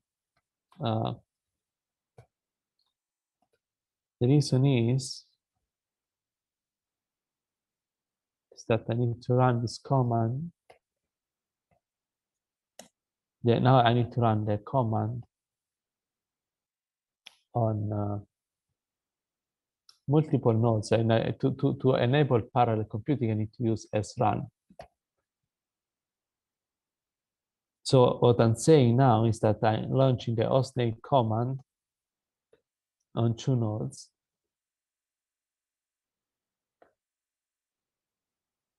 So on 2 nodes here, and tasks basically repeating what I have above per node 1. It's just some experiments. I can set the other jobs in the queue.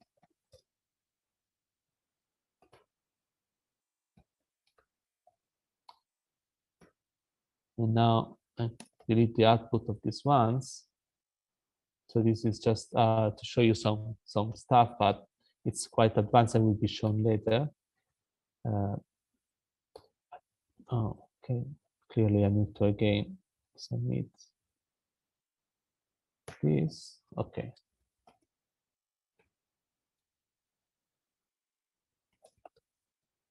And now I can see 2 host names. So I have enabled parallel computing on 2 nodes. I will explore these options, or Pascal maybe will explore these options later, but try not to waste too much time now. There are other commands you can use, but the SRAM provides. As control show job will show you some information about the job. The more you use the supercomputer, the more this will make sense to you, but it's a way of showing some properties of the job. We have tried the SQ and scancel together. I guess I'll give you 1 minute to try these commands as well. Then what we have, you may have some outputs, some errors, and those errors will be shown in the output file. Some common errors may be segmentation fault, because that is usually due to invalid memory access or not enough memory assigned to the job. Common error is the time eating the time limit. If your program runs for more than usually 24 hours or the time limit you impose, the programs will be killed, and you will see this error: no job canceled due to time limit. This is very important to know, because your program needs to be able to save progress and start again from the last save checkpoint. This is one of the things to know about the supercomputer and how to use it, and how it differs from using your laptop. You have a time limit. This is to give a fair treatment to every user, not to monopolize the supercomputer for too long by user.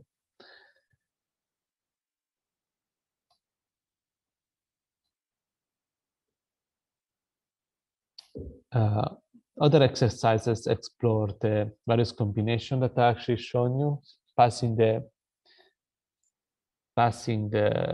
options through the command line. You can specify different partitions. As you can see with the wrong reservation, I got an error.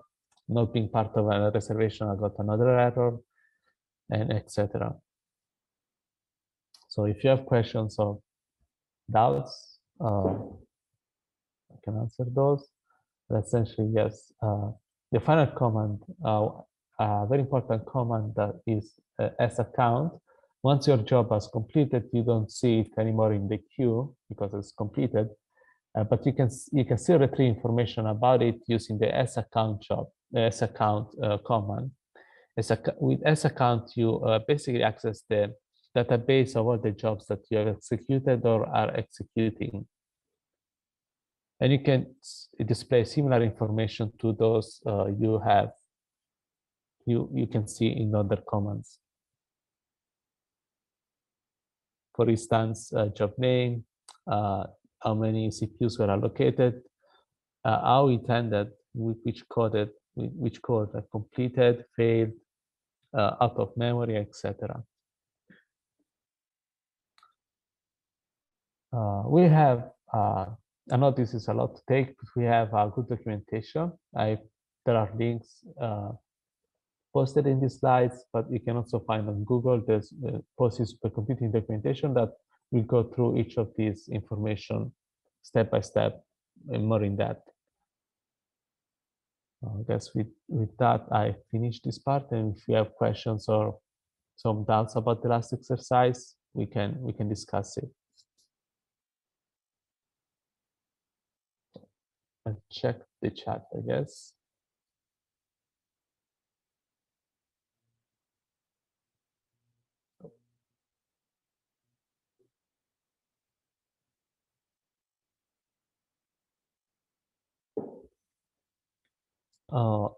Yes, you can use Slarm to send. You can get Slarm to send an email. There is actually, if I'm not mistaken, the email option where you can specify your email, and then Slarm will send an email when job has completed or there is some kind of an update, an error occurred, or the job has hit a time limit or stuff like this. Also when it starts. Oh yeah, of course, when you submit a job, it may not start straight away, so you get an email when it starts as well.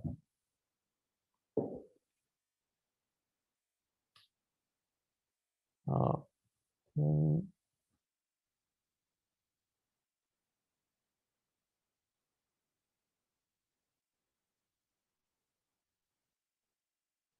So if there are no other questions, but I think we have there is a lunch break at some point. I guess starting from now for 45 minutes or even 1 hour. I guess it's dependent on what people feel like. So 45 minutes to an hour, I'm happy with an hour. If people want to come back earlier, that's okay. But an hour takes us to 12:30, and that is fine for 12:30 to 2:30. Danny asked, could you show the updated hostname file?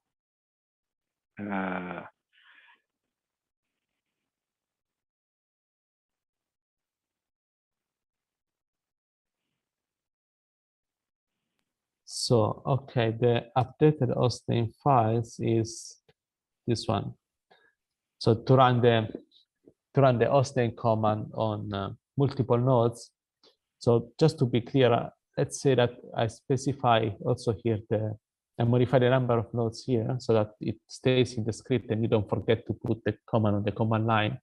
An important thing of job scripts is that allows your allow you to have a reproducible environment, so that if you put all the requirements in the script instead in the command line, then you don't have to type them all over again. So you modify the command lines options are good for a quick change, a quick check, but it's better to write all your requirements in the script once they are stable.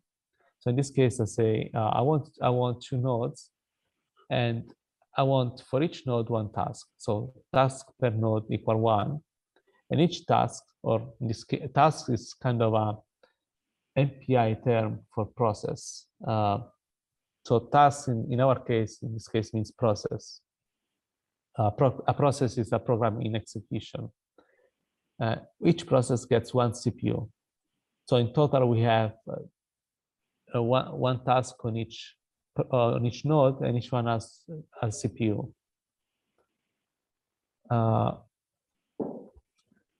And then now what we can do is, now what happens is, if I didn't put srun, then the program hostname would have been, not all the resources were used, but the hostname was executed only on the host that was executing the script, the entire script. But to enable the use of multiple nodes, you use the command srun. Srun enables what actually srun does is to create multiple copies of your program and sends those processes to the various nodes as you specify in the options. For instance, I say to srun that I want this program hostname to run on 2 nodes. So what I do is saying run on 2 nodes, and for each node you just run one task. So what I'm saying is basically I'm repeating what I've written in the requirement specification, but sometimes this doesn't have to be this way. That there is a reason why you can again repeat the requirements, because you may want to run 2 different programs. On one node you may want to run a program, on the other node you want to run another program. For instance, I can copy this line just quickly, and now I say this srun instance will only execute on one node, one task on that node, and it will be hostname. Instead, the other instance of srun will launch I don't know, the date command. Yeah.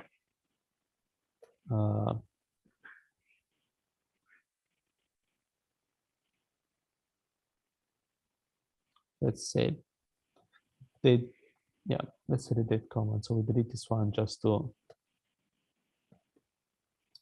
make it clearer. And now if I submit the job,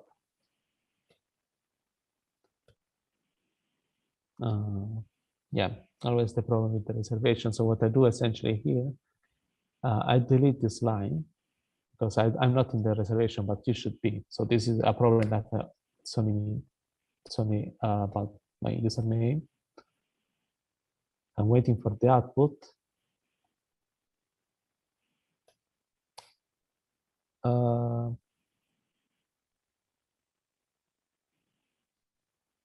right.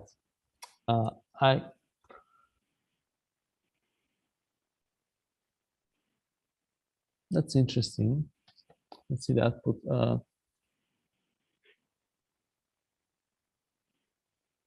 Because there's 2 total tasks. Yes, tasks per node, but I specify just one node here. I think you want to do also n tasks equals 1. Yep. So let's try this one. It's quite complicated. So another thing to do, you can ask is, instead of tasks per node 1, you can actually say the total number of tasks I'm going to run on every node can be 2. And since we want to run one task on each node, then you can have this kind of formulation, which to me is kind of clearer, but you can experiment with the combination. It's done. And now I have the job running, and hopefully it's okay.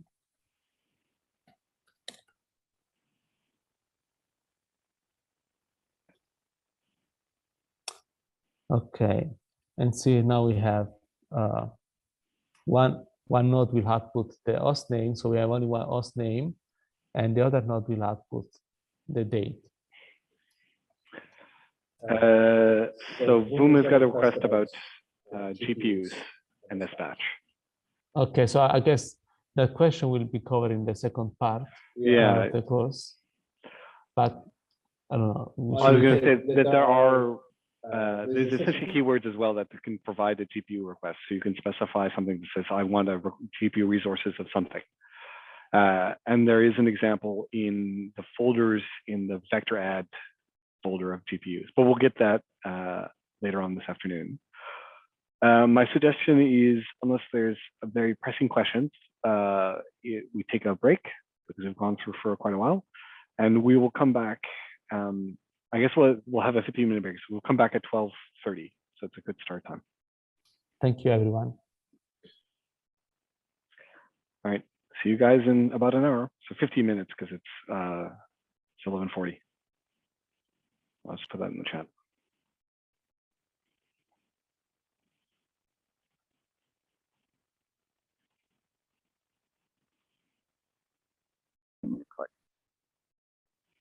Okay. All right, here's a question we've got. Well, is there a difference between tasks and processes? So I will touch that in a little bit, but there's differences in terms of tasks. Tasks, at least as far as Slurm is kind of related to MPI, and processes are related to just any type of process. But I'll go into those details as we try submitting jobs and putting in sort of give you an understanding of how you want to tailor your resource request given the parallel processing that you want to do.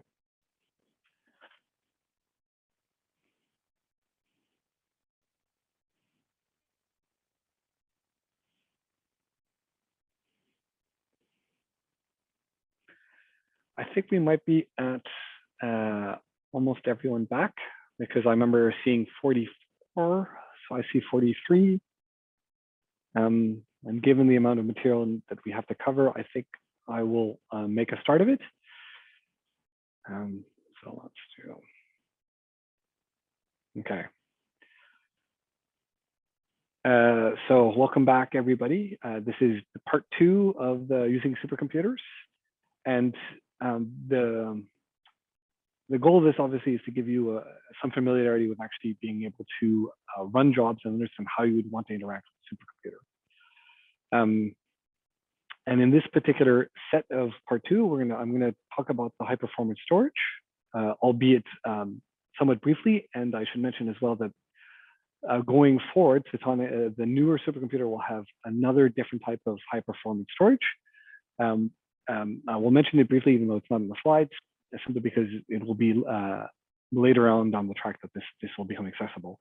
Then we'll actually talk about running jobs, and hopefully give you a sense of how to use the material that's in running jobs in real world HPC. So thinking about how you're actually going to use it. And I feel free in that section, right, to really ask lots of questions of like, well, I want to do this. How do I go about doing this? Because this is my real world HPC application. Okay, so high performance storage. This was asked at the very beginning, and of course, you may have in your laptops and computers SSD drives, so solid state drives that are quite fast, but they're tailored to individual user access. So not multi-user access, not many different users writing different tons of files at the same time. And so that is where Lustre and a few other different types of file systems come in for high performance storage. So supercomputers have this global storage. Is meant to be very fast, and the fastest global storage with the largest amount of sort of storage footprint is typically Scratch. So it's meant to be short-term storage. There's the idea of long-term storage at least at a supercomputing center is not something that really is done, because we want people to kind of process stuff, produce data products, and if they're really meant to be long-term, as in, stored for years, typically there are other ways of doing that. So we usually don't have that direct access in terms of supercomputers. The idea, of course, for these storage systems is that they're meant to be accessible through all nodes. So all compute can write to the storage, and specifically /Scratch, which you saw a brief introduction, is a temporary working area. So it's meant to be fast, temporary working. there is some of the computers at Pawsey, but not Zeus and Topaz, have like very specific local node storage. So this particular node storage is only accessible actually via the node itself. You can't even have another node access it, and they're not shared with other users even outside the job. Now, the key example of this storage that you guys will have access to in this training session, but also going forward, is Scratch. So /Scratch. It is shared all by all users. You have a quota of 1 million files, and it's really designed optimally for, and not necessarily lots of small files, but lots of moderate and large files, because the storage system for fast access to files, which are distributed across multiple hard drives, right? So the physical hard drives, the files are split across everything, is that they have essentially a metadata server. So they have servers that are running to figure out where files live and brief bits of metadata. So the LS that took a while this morning typically happens if you have a long wait time for LS, possibly because something is hitting the metadata servers and writing an enormous amount of files, reading an enormous amount of files. Some user is doing something that slows down querying the metadata servers of Lustre to tell you what's in the directory that you happen to be supposedly located in. So we have this directory, Scratch project name, username. And so that's in the environment variable MyScratch, which you've hopefully copied the course material into. And the idea is that Scratch is really not meant to keep stuff. So there's purged after 30 days. If a file is not touched after 30 days, it's removed. The idea is not to just like move data or rename files so that you can get around this. If they really need to keep it, then it should be moved from Scratch to somewhere else, like group or offsite storage. So you have to make sure that you move or delete your data before it's purged. Really important. There's no backup here, right? So if the data, once the data is gone, it's gone. You can't ask, oh, can you undo the delete? That doesn't happen. We undo the purge. So transferring data, talking to this storage. So we actually have data mover nodes specifically designed for fast external connect. So they can actually then talk to these data mover nodes that will then allocate a job. I see Christian has raised his hand. Oh, okay. What is, yeah, 30 days of not using a file, as Alexis said. So if a file is untouched, unmodified, and is living in Scratch for 30 days, it's gone. There's an automatic purge going on all the time, kind of looking to see what old files exist and removing them to free up space, right? Because, so the idea for Scratch is shared. You can write lots of files as a user. You can have also access to lots and lots of data. So it's, you know, if you needed to save 600 terabytes of data on Scratch, that's fine. If it's 600 data in a million files, 600 terabytes in a million files, that's also fine, but it's meant to be shortish term, right? Okay. So transferring data, because again, let's say you want to transfer 600 terabytes of data in a million files to Pawsey. You don't want to sit there and wait with FileZilla and so on. What you can do is put in requests if the data is accessible, let's say not on your laptop, but on some server that's up and running all the time and that you need to pull data from. Data mover node is a great way of essentially pulling data in, putting in a request saying, I want to copy something. And the data mover nodes will handle that copy, set up a connection, do parallel pulls, and then move stuff to wherever you want it to in the local storage system. You can obviously pull and push from these data mover nodes to outside resources. But also the data mover nodes are a great way of handling information. Oh, there we are. So an example of transferring data, at least at the command line. So here's one where you can use GUIs as well, like FileZilla, CyberDuck, etc. But the example here is just to do a command line SCP, so secure shell copy of some file to wherever you wanted to. So if you have the HPC data mover nodes, and you can also copy a file using the data mover nodes. So it doesn't clog up access to login nodes, trying to do some transfers. And I will read it again just because it has at least blacklisted people accidentally before. is that if you are using things like CyberDoc, like Winzilla, FileZilla to transfer data from your local computer to Pawsey, if you've got the wrong password and you have auto retry, it will almost certainly cause you to be blacklisted because the program will try retrying all the time, like super quick, and eventually you'll run out of attempts and then get blocked. So you don't want that to happen. Don't enable that feature. Yep. And you have a question? There is one question about uploading. Okay, so there's documented. So can you advise how to upload data to Scratch for analysis that is over 30 days old? It's on your computer. It's over 30 days old. So the timestamp, I should say, is only for files that exist on Scratch. So once a file is on Scratch and is untouched on Scratch for 30 days, it is purged. Doesn't matter how old the data is actually, it's just how old it's lived on Scratch and untouched on Scratch.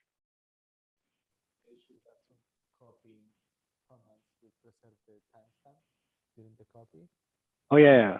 But so that's a technical. We have documented options in our documentation, and there are some options that do not keep the original timestamp.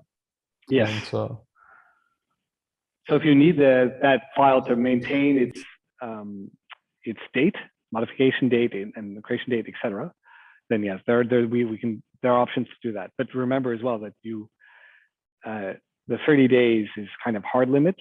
So if you're wanting to get data after 30 days and it hasn't been touched, it will be gone. You'll just have to make sure that you maintain this. And so good policy is, so where would we move file to a permanent storage? So permanent storage could be obviously your own compute resources like your laptop. Pawsey does not provide any permanent storage. That has to be provided outside of Pawsey. So possibly by the research group you're working with, they may have hard drives to save stuff to. If there's a Google Drive or Dropbox that they pay for access for storage, that could be another semi-permanent position. But the idea is that this only applies to Scratch. The purge policy is for Scratch. There's another file system that you saw briefly called /group, and that /group has a much longer purge policy in the sense that it's meant to be for the lifetime of the project. So if you need to move internally for analysis, and you can't get to that analysis right away, so you let's say produced a bunch of data on Scratch and you want to then keep it alive for 60 days because you know you won't get back to it in 60 days, then move it to /group, where it can sit for a while. It can sit for the lifetime of the project. There are more strict limits on the amount that you can have access to. So Scratch, half a petabyte of data is kind of not an issue. If you wanted half a petabyte to be reserved on /group, which has got a longer purge policy, that requires requests for access to that type of allocation of storage. And in fact, there's also documentation on how to ask for managed storage as well. So hopefully that answers people's questions about the policies. And I mean, definitely. So here's an example where the backing up, right? So they have a cure copy and they're pulling from /group, courses 01, and they're trying to save some data. So here, group, as I said, has a longer policy. Now, I should preface as well, for the training purposes, the stuff will vanish after 3 days. So everything that you've got on your directories under like COU, XXX number wise, that's going to be gone soon, right? 3 days it'll live and then it's gone. So don't put anything critical now. Wait till you actually have access as a formal account on Magnus for more permanent copies. Okay, so and as I said, I mentioned briefly, one of the reasons why you want to maybe think about not just doing an SCP command, especially if it's large amounts of data, it could be just the size of the data. So we have these data mover nodes in a copy queue, a partition that happens to exist on the cluster, the Zeus cluster. That copy queue essentially runs in background a job that will transfer data from somewhere to somewhere else. And so that's useful, especially if you have large amounts of stuff to transfer and you don't want to sit there and waiting and so on. And you have let's say, transfer it to from one site that is always active to another site that's always active. So if you're moving from somewhere outside of Pawsey inwards or moving somewhere inside of Pawsey outwards, the copy queue is a very good way of copying data. And it happens to be on Zeus. So one thing is that people, if they want to try these type of copy commands, and we can go through it, if you submit a request on, let's say you log into Topaz and you submit a copy queue request that happens to be, the partition happens to be on Zeus, and then run SQ, you're like, you don't see it.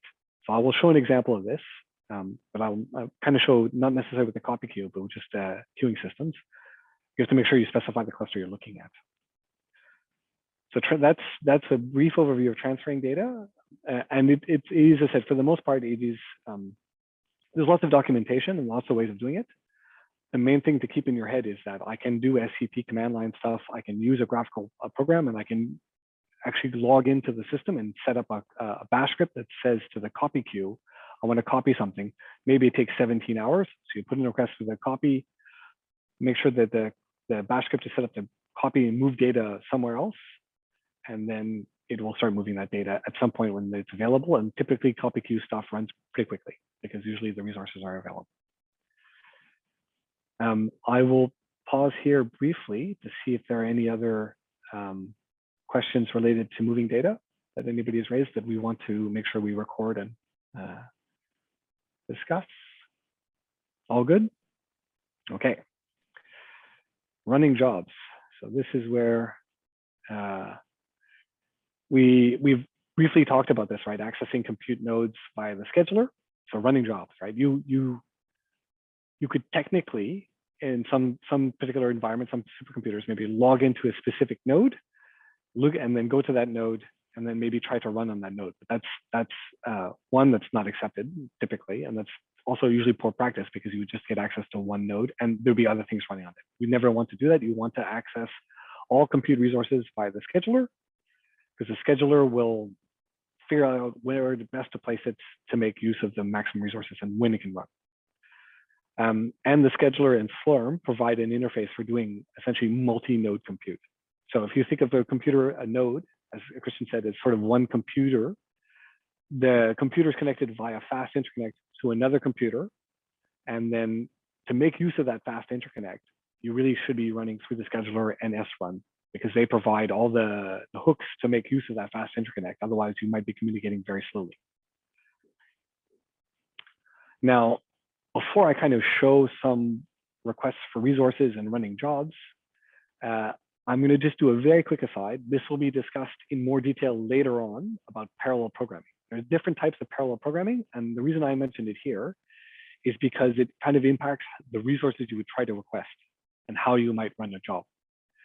So there is, I'm going to highlight three different things because they have sort of three different types of parallelism. So one is OpenMP, which is open multiprocessing. And this is meant to be for shared memory. So there's thread parallelism at shared memory CPUs. So if you have CPUs or cores that share the same physical memory, they can access it physically through essentially on the motherboard RAM, right, on the RAM, there you can run OpenMP parallelism. This cannot do, you wouldn't use this parallelism to span different nodes. It is essentially confined to one node, all right, because it's a shared memory type of parallelism. Across nodes, so distributed memory, where memory is physically located across a different chip. So you would actually have to go through an interconnect, an actual fiber connection from one portion of the computing resources to another. These are MPI, message passing interfaces. There are library routines. They exist for C, C++, Fortran, Python, Rust, R, etc. A couple of different languages. And this MPI process, this type of parallelism allows a communication between different computing elements. So it allows communication across essentially physical motherboards, where you actually have to go through a different interconnect and communicate information. So that's MPI. And the other one that we'll mention, because I think it will be useful for a decent number of the projects, because they will be running on GPUs, is GPU parallelism, or essentially non-CPU device offloading. So you can access GPUs via Cuda toolkits, via a variety of different things. But the idea is that I have a computing device that is not a general processing unit, a CPU. And that requires also active thought of the resources you're going to request and how you would program your program, set up your program to make use of that resource. You can't just necessarily immediately just use GPUs. You have to think about it. And so these are sort of three different types of parallelism. One is the heterogeneous, right? So heterogeneous, the type of computing elements are different in GPU. You have GPUs and CPUs in the mix. You have MPI, where CPUs exist across different, if you will, nodes or computers, and then shared within the node. And of course, you can combine all three. So the largest programs typically combine everything together to make use of message passing with thread parallelism with device offloading. They combine all three. All right, so you have hopefully in your head a brief idea of like, there's different ways of accessing the parallelism that's provided by a supercomputing system. It's also remembered that there's accessing software is not as, it isn't just clicking on launching an executable. There's different operating systems. There's also different compilers. We provide also debuggers and profilers to examine code and figure out if there's errors in the code or how to improve the code. There are performed mathematical libraries that exist on our supercomputers, and in general, all supercomputers, that are optimized to make use of hardware and do specific types of computation. So MKL, LAPACK, PNC, these are math libraries, typically dealing with matrices and multiplications and calculating determinants. With parallel programming libraries, MPI and Cuda, and we even also have parallel I/O formats. So HDF5 is an example of a library that allows you to write in parallel. So a bunch of CPUs writing to the same file in parallel fast. And not all the software is visible as you log in. And so how do you access this software? Well, you do it through modules. So the module system is a way of loading and unloading access to software. And you can see these set of commands. So I've got module avail, module list, module load. I'll go to the terminal to show you examples of what we would see on Zeus and Topaz, because there are differences between the two systems. Remember, Topaz is meant to be a GPU-oriented system, and Zeus is essentially only CPUs. So the modules that might be available will be different for the two. And these commands are quite useful, so I suggest we give them a try. Okay, so I'm on Zeus here, and I happen to be, I'm gonna do Topaz. So I'm going to do an explicit thing. This is something Kristen mentioned, which was to set up an SSH key. I had already set this up. I'm happy to show this later on. It might speed up processes as you do stuff.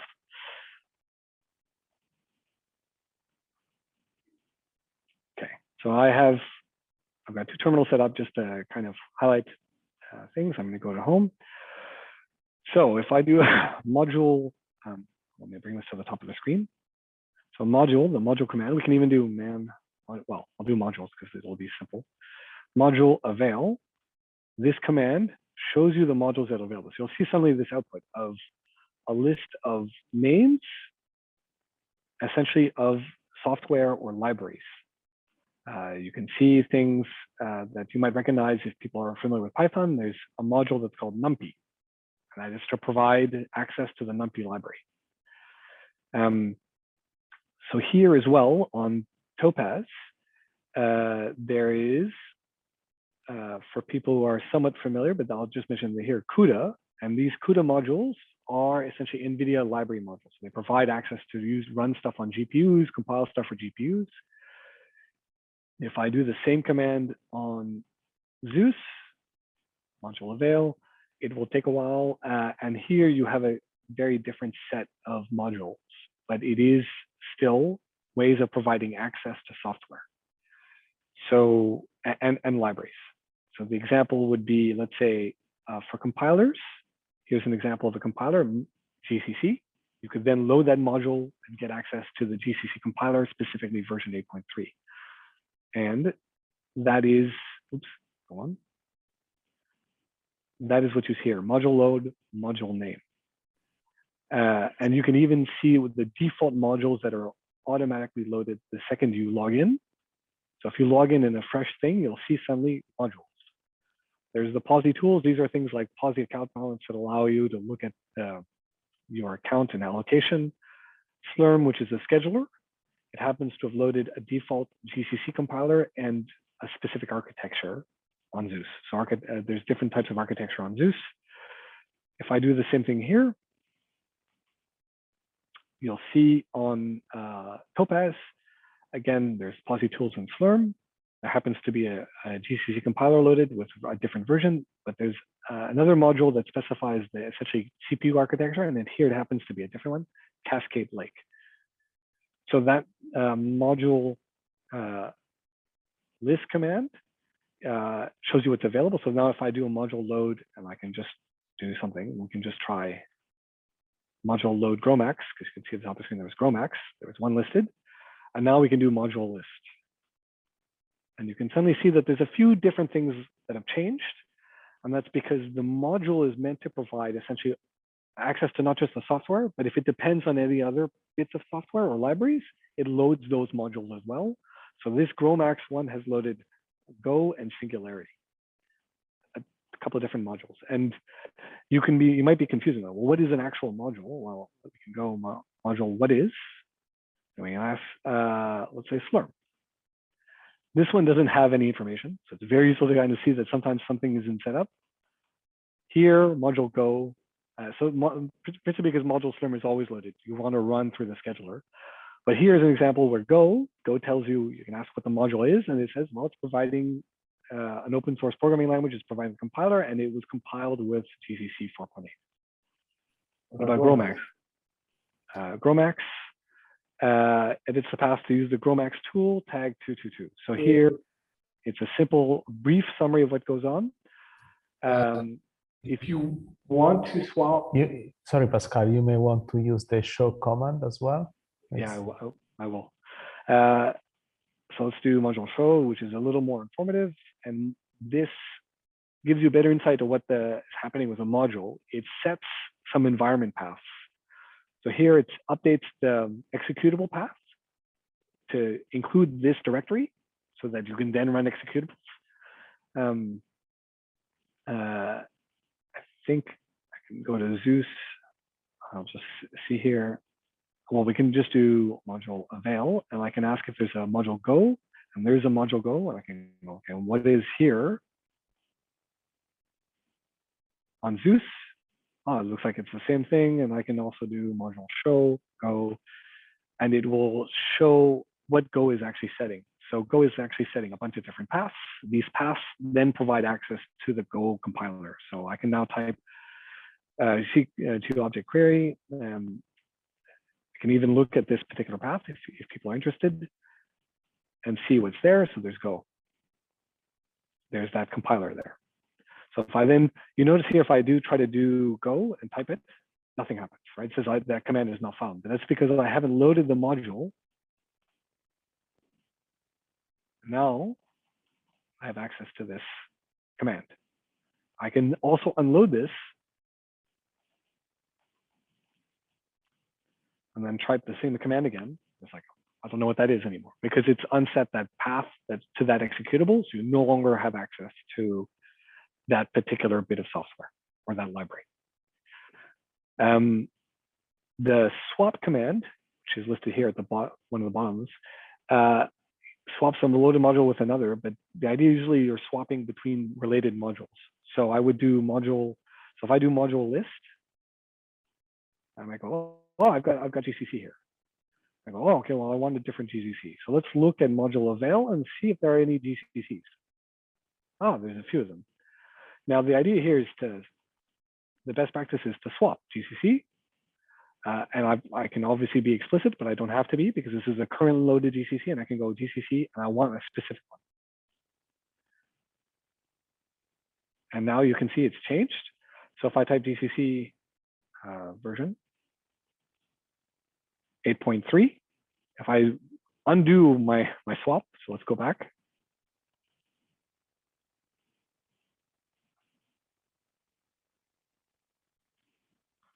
You can see now it's 4.85. So it's swapping. Typically, the idea of swap is you're swapping a module that's meant to provide the same type of functionality with another module that might be different.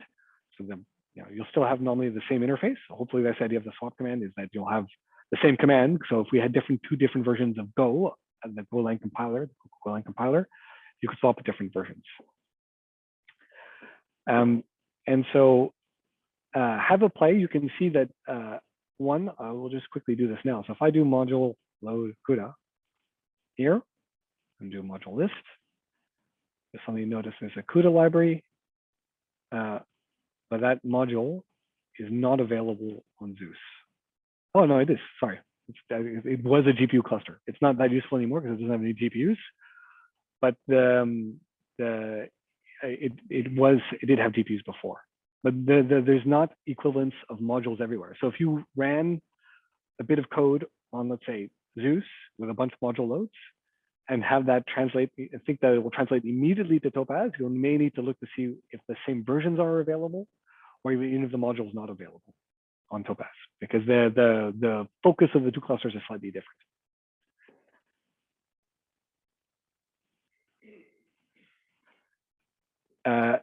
I will show Christian's got a question. A quick question about what does D and LD between parentheses in the module list output refer to? So it basically refers to the modules that are loaded by default. Oh yes, yes. So D is default and L is loaded. So if I go here, let's do Cuda, right? I've loaded Cuda, so it's loaded. There's the L, and it's the default one. So the idea would be, I would always suggest it to be explicit, but if I'll just do unload Cuda, let's do module of L, you can see it's now just got a D. If you don't type a version, that whichever one has the D, if there are multiple versions of the same module with different version tags though, right? It's the same Cuda, but different version tags, there'll be one that's default and you don't have to type the version, it will load that one. But my suggestion is to always be explicit and always be like, oh, I want definitely 11.1. I want to load. And then if I do module of L Cuda, you'll see that the L is now on 11.1, D is still on 10.1.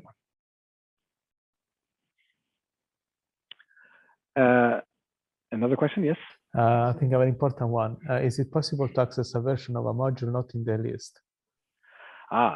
So if the module is not on the list, I mean, there's no module present, you will require that you can update the module path. So the module environment looks in specific paths for module files that then provide environment variables and everything else. But if it's not on the list, it does require either that you have your own version of that software or build a module that provides access to that software. I'll just do this here. Path, this environment variable that happens to be here, you can see it lists a bunch of directories. This is where the module environment on Topaz is going to search for module files. So I might go into opt module files, and you can see there's stuff in Slurm, and there's a bunch of different module files of Slurm. It'll look for modules in this directory. If a module is not present anywhere, it just means that we don't provide that. I mean, typically, if the module is not available, it would require that you either develop, port the software, compile the software on the computer for access for yourself, for the group. And if you want, you can also produce your own module file. We have tools to do software install, like someone can put that into the chat. But if a module is not present, it's typically that we will assist, but we will not necessarily do it for you because the modules we provide are the ones that Pawsey supports. And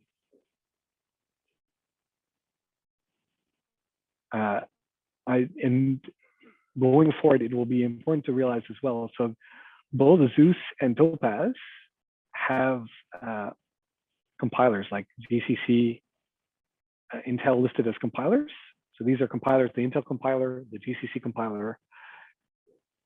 So if I do it here as well, avail GCC, so Intel, oops, not module Intel, module avail Intel. You can see these compilers. I'm gonna, oh, sorry, I don't want to do it. I want to do it in my,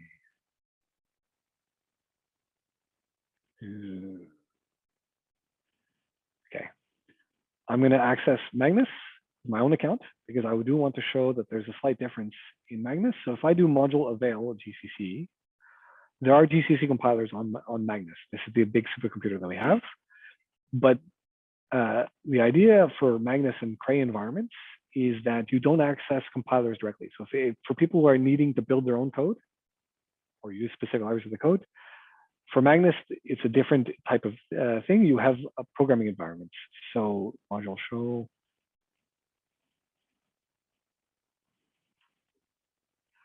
We have these environments called programming environments, so PRG, ENV, and there's a few of them. So we can do module avail. I'll just do module avail because I'll show you where they are. There happens to be 3 different programming environments, 3 different types. There's Cray, GNU, and Intel.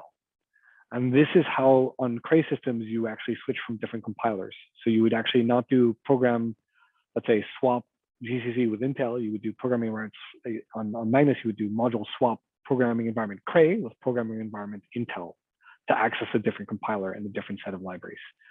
And that's what's listed in this table here. They have compiler modules, but they're not, they don't have the same naming convention or exactly the same structure as they do on Zeus and Topaz. So we've done some examples on Zeus, right?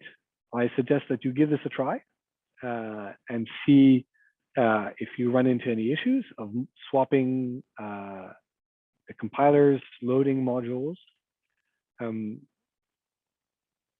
And I would try both on Topaz and Zeus. And so I'll give a minute here. I'll wait for a minute or two so you guys can try the commands yourself. But feel free to ask questions while we let people have a go at trying the module commands. I just wanted to add that the reason behind modules is because we install software in non-default locations because we want to have several versions of the same software. So you cannot install the software or the software under /user bin because then you can only have one version of each software. So we install in different locations, but the OS cannot find the software without hints. And modules provide a nice way to provide hints to the OS where to find the software.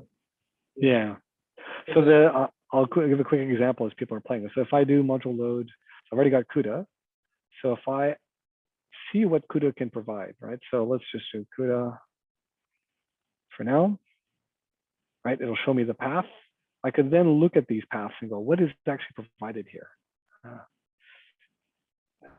And so look in the binary directory and you'll be like, okay, this is the executables that I can run, that I get given access to, right? So you can see these naming conventions here, Cuda, memcheck, etc. If I module swap Cuda with, let's say,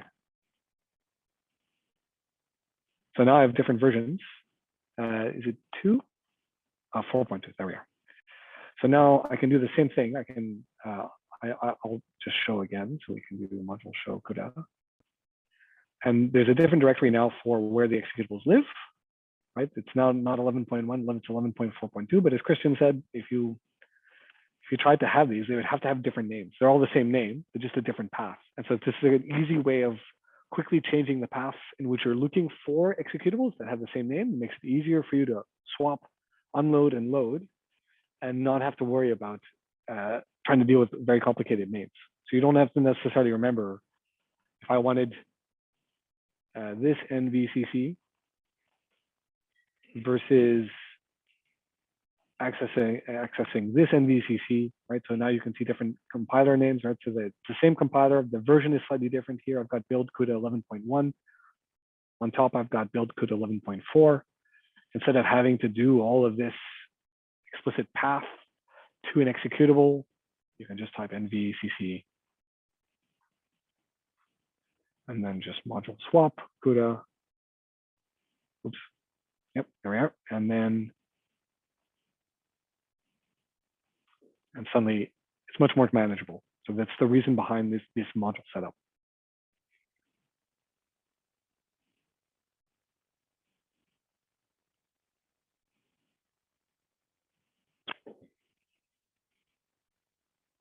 How are people doing with modules?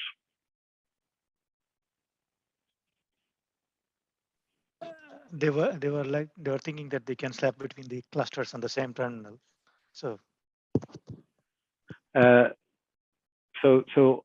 got two terminals open with yeah, a login, two different things. So I just happened to log in twice. I actually have 3 logins, right? To show you, I've logged in separately. One terminal is Magnus, another terminal is Topaz, and another terminal is Zeus. So I can swap between the different clusters to kind of emphasize differences. So here, in case you're wondering, so sinfo, right? You could specify a cluster name. It could be like Zeus, Magnus, right? And look at the Slurm, where Slurm can pull different clusters. That's not possible with module. Module is focused on one cluster. And so you can't view the modules that live on another cluster from, like on a remote cluster from your own different cluster. That's not possible.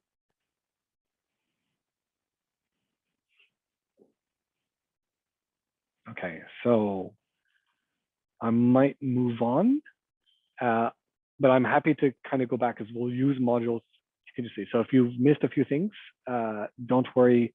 We're going to reinforce this as well because we'll use modules as we're going forward. So I have mentioned that there's slight differences on Magnus, where you have these programming environments. These programming environments provide wrappers to all the compilers. So the C++ compilers all have the same name. Because on the Magnus, for people who are going to be using Magnus, they have wrappers that kind of identify an alias something. So here I should show, so here I'll just do module list again. I have GCC here, so I have the GCC compiler, right? The GNU policy and C++ compiler that allows me to build codes from source and then execute them. Essentially, it provides the executables. If I then module swap GCC and type GCC, I still always have access to a system GCC. But now if I do Intel or ICC, I have access to the Intel compiler. And on Zeus and Topaz, these programs that would generate executables from source code have different names. So you go from GCC to ICC to build stuff. Whereas in Magnus, the C compiler is always is this wrapper. It's always called CC, no matter what actual real compiler using. It provides sort of a front end or an alias, if you will, to access compilers that are essentially Intel or Cray or GCC. And these are different ways of building the executables. There is also optimized libraries, as we mentioned. We do provide a set of optimized math libraries for building code. So there's like fast Fourier transforms or linear algebra through Cray FFT and Cray libsci. On Topaz, obviously, I did mention that Topaz is particular with having lots of Cuda, so lots of NVIDIA Cuda libraries that allow you to access and make use of GPUs.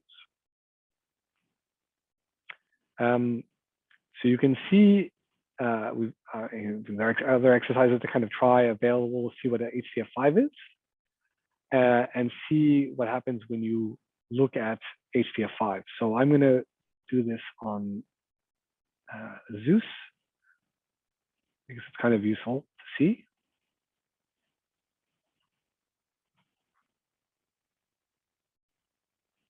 And I can go module list just to see what I have. So I have this as my default HDF5. You saw it briefly as we go along. So HDF5, it's got paths. So here's this path, Pawsey, Sandy Bridge, Intel. I happen to be using the intercompiler, right? HDF5, something else. Now, if I swap back to GCC,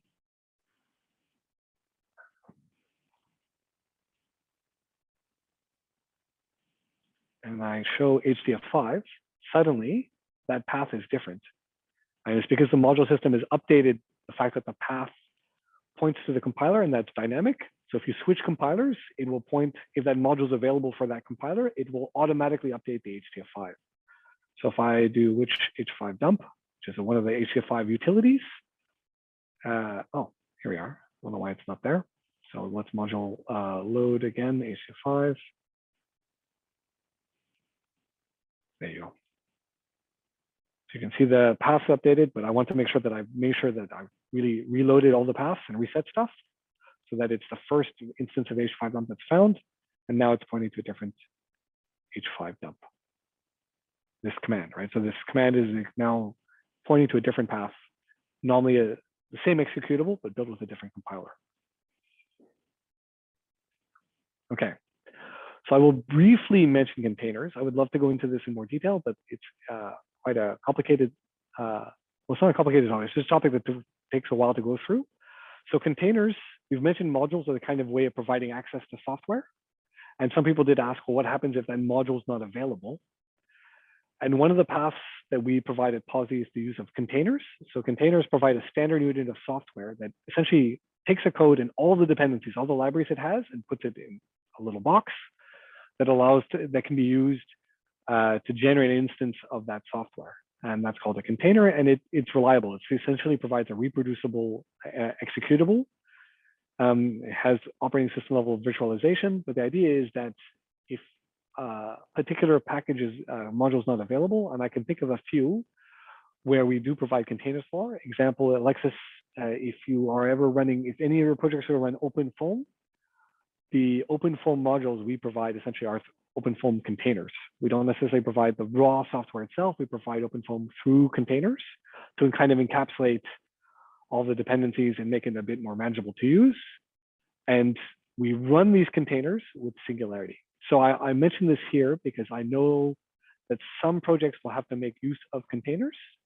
And so just to emphasize that Pawsey does provide support. We've got documentation on containers, on container use, and how to make use of this software in this fashion. Okay, so that's the software access. You've now launching programs. You've already done one, right? So you've had Christian introduce you to essentially running the host name. So that's Slurm executable, which allows you to do a bash script, but you can also do stuff immediately with srun. It'll essentially put in a request for compute resources and then try running executable. So on Zeus, through our allocation, I can run srun. I could try to run ls. And if I don't write anything, it's essentially a very naive one CPU, one core request to run the command ls, right? And so I could do hostname. So we can do this, Zeus1, srun. Now this depends on where this is running. So suddenly you see there's a change. Hostname running on login gave me back Zeus1, srun hostname gave me back a different hostname because it essentially got put on a compute node and run there. I can actually provide arguments to srun to put in lots of requests for resources. But you can see if I ask for help, srun can have a lot of extra arguments. So typically the advice is to not use srun because then you'd have to remember what you provided at the command line. And also that putting in a full resource request is a bit verbose. But you can, of course, do srun, and I ask for one node, 2 tasks, ls. It will then run on one node, but it will run essentially 2 tasks, and the task it's running is ls. And so it ran 2 versions of ls. I could run 28. I get 28 foos, because that's the file that happens to be in my directory. If I do host name, it's all the same host name because I'm asking for one node. If I ask for all 5 nodes, which we have access to through our reservation, all of a sudden I'm running on a bunch of different nodes. And it's split up the 28 tasks as best as I can on 5 nodes. So you can see 86, 87, 88, 89, and 90. It's all running there. So this is a way of running parallel jobs. So if you had something that would be, software, you could put in whatever you want and it would run it in parallel. srun is a way of doing this. You can see the normal thing we have here, number of nodes, number of tasks. You can even put a request for GPUs. But these are the best approach is to do bash scripts. So in case anybody hasn't done it yet, my suggestion is that you grab repository that we provided. Has anybody not grabbed this repository? If not, my suggestion is to put and if you've had difficulty, just put in the chat window and then someone can help you go get through and grab the repository. Now, let's try running a single core job. So I kind of did that already, right, with ls. So list is essentially not a multi-threaded executable. It runs on a single core, and it's completely serial, right? It doesn't try to do anything parallel. We can try running on Zeus and on Topaz single core jobs. I would point out that going forward, when you get access to Magnus, don't run single core jobs on Magnus, because essentially you get access on Magnus. There's no shared resource on Magnus. So you get a node. If you run it with one core on that node, you're still given all 24, and you're charged for all 24 on Magnus, even if you run just with one core. Whereas on Zeus, it allows you to share nodes. You can put in a request for one core. It will give you access essentially to one core on one node, and someone else can get access to the same node but run on different cores. It's a shared resource. That's in part why we are running our training on Zeus, so you guys can all share resources. So there is a serial Python code in our repository. So we'll go to, I just saved it as something else. Zeus, this happens to be the repository. You can see hello serial. So if I go into hello serial, this directory contains a script. The one that we want to focus on is hello serial slurm. Quick thing you'll note that the reservation that is listed there is not the correct one for training right now. It's not course, it's interns queue. And this is requesting a single node, single core, single task, and running Python. It just happens to be running this hello serial Python code, which just prints something, right? You can submit this. My suggestion is you try submitting and then see what happens in terms of resource request. The code as well, you'll notice here, I am not doing the launch through srun.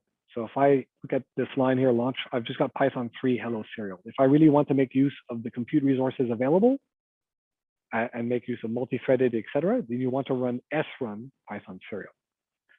So let's, I will edit. People can edit it along.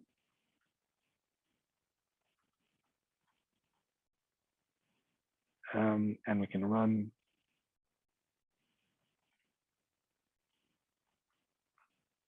Now it doesn't really matter for srun if it's serial code. It's serial code.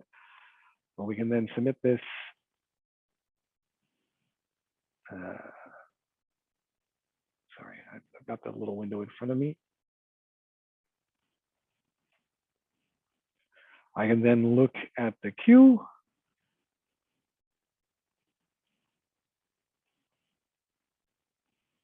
It's already run. There's a slurm output. It's got hello world.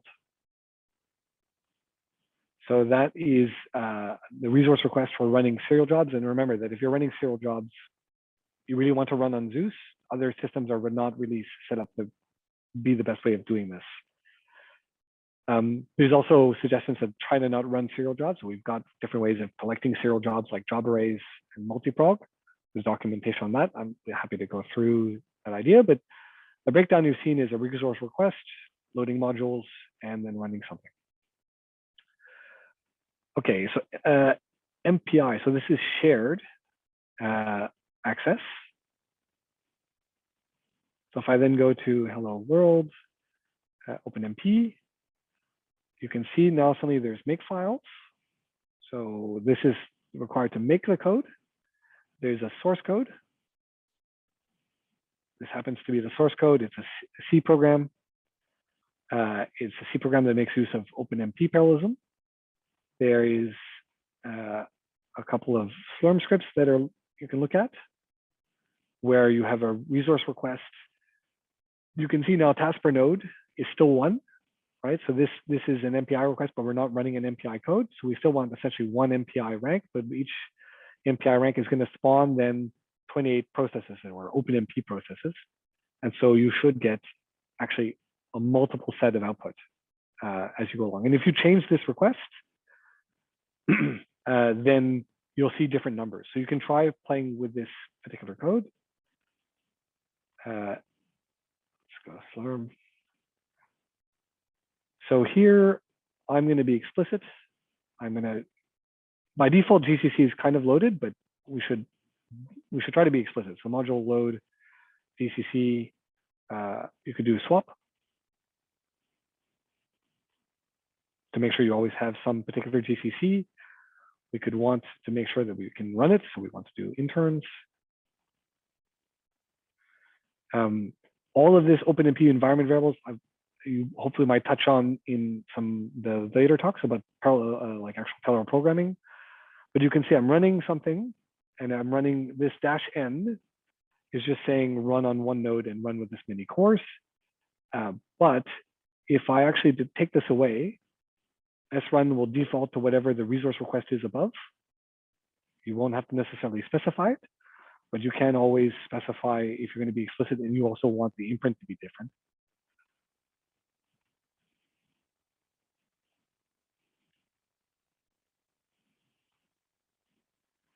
And here I can see what I've got listed, and I've got GCC, and let's do module, well, I can leave it there.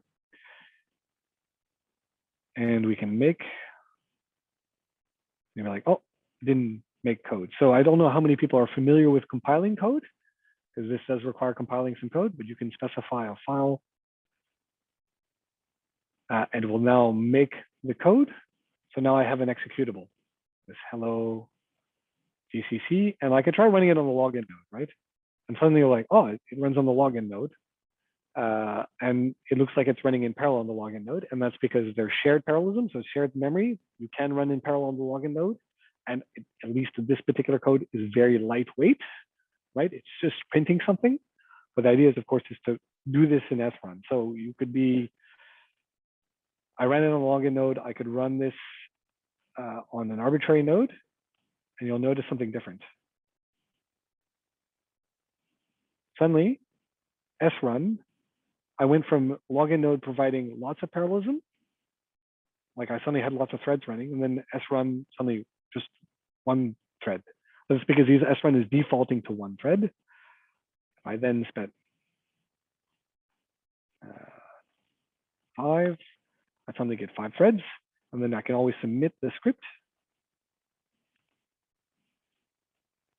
GCC. I can look at the queue. It's running. It's finished. Is there a Slurm output? There is a Slurm output. The Slurm output, by the way, is always typically, not always, but it's typically Slurm dash and the job ID. So you can see I've got the job ID here when I looked at my queue. That's also the file, part of the file name. And that suddenly has exactly what happened when I was running, and suddenly there are 28 processes.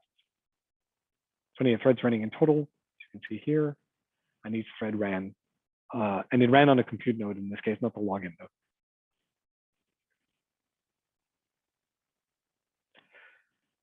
I'm going to pause briefly here because I know that I've also introduced compiling codes and a new type of parallelism. Does anybody have any questions?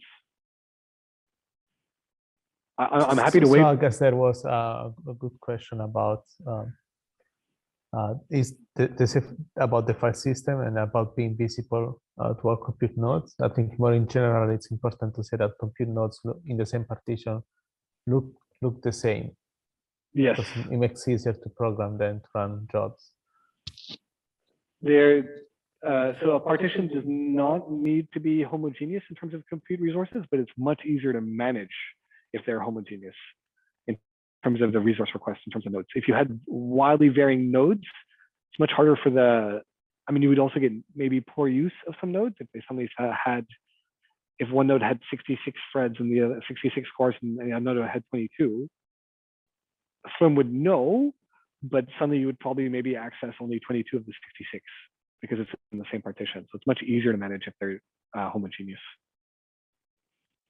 Can I ask a question quickly? Yep. So like just about like a keyboard shortcut, I think you're doing. Sometimes you're typing out like half of a file name and then looking like you're doing some sort of keyboard shortcut to show you all of the possible completions of what you've already written. So I know, Yes. you know how you can like tab complete something? Yes. Yeah, but it looks like you're doing something else where it shows you like all the possible. So if I do tab twice, so if there's a multiple set of possibilities. Oh, right. If you tab twice, it keeps what you've written. And it's just like, okay, well, everything that starts with mod is this that you have access to. Right. And then if it gets to the point where there's only one unique, it'll just complete. So Yeah. module, there's nothing else that goes, that completes. Yeah. Okay. And when you say threads, is that number of nodes? No, so threads is essentially a per core process. You can, it's a bit of a funny thing. So on a CPU, right, you have multiple cores, essentially multiple computing units. Yeah. Each computing unit effectively can run one thread at a time or one process at a time. Right. The terminology is usually a thread is and a process are not quite interchangeable, but very much mapping, like you're running a particular set of instructions. And that would be one thread running a particular set of instructions. Okay. A node so the idea is that one is just about like running instructions. So how their instructions are run and how things are managed could be hardware specific, because you can run with many threads on a single physical computing unit. What happens is that one thread will take precedence, do its set of instructions, then another thread will come in and go, well, now I can run my instructions. So you're kind of waiting. So I think briefly it was asked in the chat about a Slurm thing, which has processes per CPU. And typically you want to, I mentioned this as well, so it's a good question. You typically want to make sure that you have essentially one set of instructions to run per core, because the core can't handle multiple instructions fully. There is something called hyperthreading where you can run instructions that are purely logical instructions, like an AND or an OR. You can run two at once, because typically a lot of computing units have two logical essentially units in the computing infrastructure. They can run two logical instructions completely independently at the same time. But a floating point operation, there's only one per physical core, essentially. There's one floating point set of instructions you can kind of run. The threads are sort of a higher level there, set of instructions you want to run. And then nodes are an amalgamation of hardware. So you have a bunch of RAM and CPUs with maybe multiple cores, and that consists of a node. Okay. All right. Thank you. So nodes don't necessarily contain multiple cores. Not necessarily. If you had some very, very old supercomputers, right, that might have had one, like the first supercomputers would have had multiple nodes, but per node there would have been one CPU, and that CPU would have only had one core, right? If you go back way back in the day, some older computers. Yeah. Now they're essentially, if a CPU is provided, all the CPUs that are essentially constructed right now are all multi-core. They all have essentially multiple compute units, and nodes typically are dual sockets. So they usually have like two physical CPUs that have multiple cores that can do computing. Right. Okay. Thank you. Okay. So I'm happy to do the MPI example. And so I kind of did it as well. So let's go through the MPI example. So this is going to be across nodes. It's not going to be shared. You can do it on one node, but you can do it across nodes. So let's go hello MPI. Okay. So we can make. Let's do this on Topaz. So I'm just going to switch up because it'll. So I'll go into my Scratch. Same thing, right? Remember, I've got access to the same Scratch. Yes. So while you do that, I'll answer a couple of questions on live.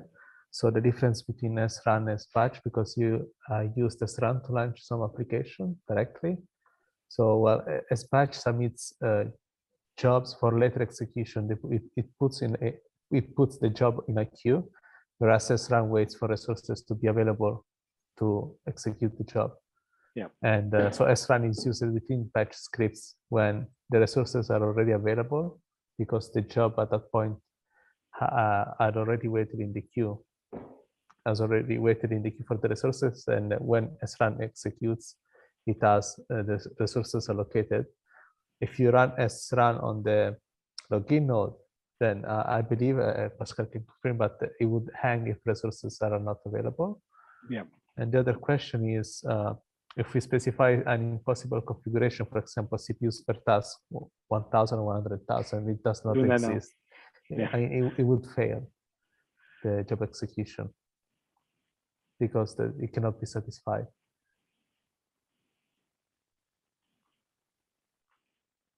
Oh, forgot.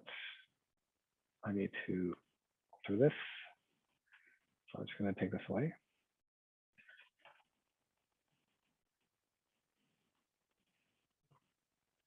So let me show. So I'm gonna.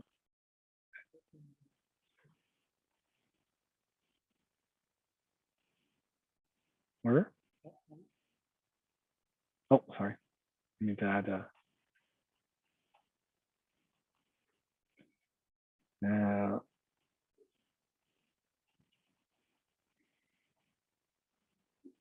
So I'm going to do the MPI example. Oh. So sometimes the issue is that these examples have been written a couple of months ago, and we update software, and sometimes you need to update your scripts and you have to update your workflow because maybe the software that was used at the time was not available anymore. It's been removed because deprecated or something. So sometimes you need to brush up the scripts. Yeah. So I'm going to be, so I'm in that request, right? So I'm running MPI. I'm asking for 1,000 MPI per node, right? So I want to run 1,000 MPI job, but Topaz. I would actually be careful on the terminology. You would run tasks, MPI tasks. MPI jobs is different. Yeah, because sure. it's quite confusing using all these terms. At this point, I would take the option to differentiate between process and tasks.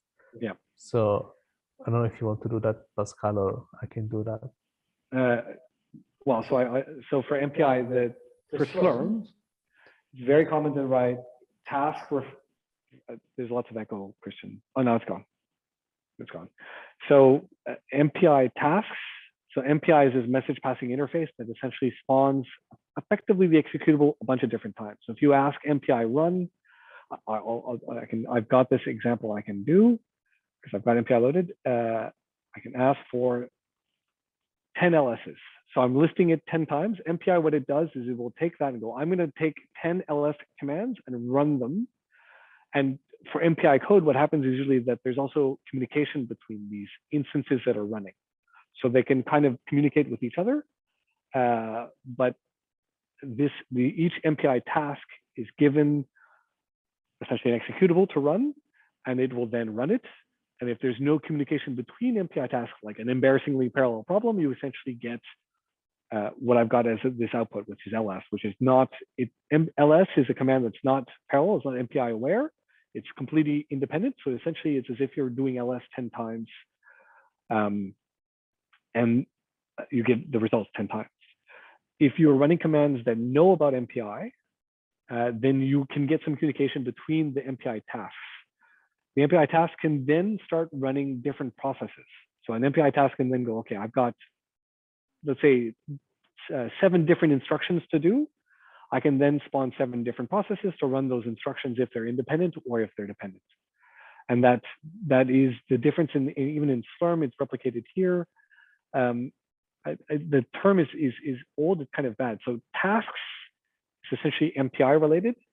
CPUs is not CPU related, it is CPU core related. So before this, the CPUs only had essentially one computing unit, one core.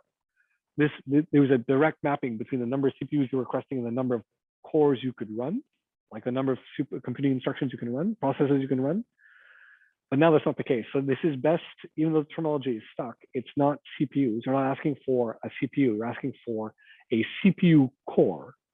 And here, the terminology you can see in SBatch is very specific. I'm asking for one node. I'm asking for 100 MPI tasks, and each MPI task I'm saying, I'm going to give you access to essentially one CPU core on which to run the instructions you're going to do. And I could change this where I could ask for 10 tasks per MPI, and then per MPI, I'm asking 100 MPI tasks on each, and that means that I need, in terms of computing resources, 1,000 cores, right? So this is this would be a large request. Now, if I try running this, you can see bad job submission, more processor than permitted. I cannot actually request this type of thing because it's not available to me. And so at least on Topaz and Zeus, the footprints are different. If I then start going down and go, let's ask for one task, one MPI task, 10 CPUs per task. So this was kind of similar to the OpenMP request. And then do Slurm. You can see it's accepted. It will run. But what's interesting, hello MPI, no, I have to make I forgot to compile. Sorry. Okay, let's submit that again. Oh, sorry, that's a shortcut for me. Doesn't happen on this account. So now I've got this output, and you'll notice I asked for a lot of cores, but I only asked for one MPI task. So I only see one MPI rank running. So there's a 0 and 1. So the total number of MPI tasks running is 1, and it's rank 0 of 1. If I then change my request so that it's more in keeping with running MPI, so if I'm running a pure MPI task, I want to put my parallelism here and not in the CPUs per task. And we can go. And here suddenly you can see that there's parallelism happening. I can see that there are 10 MPI tasks that are running with the ranks from 0 to 9, and they're all just printing hello world.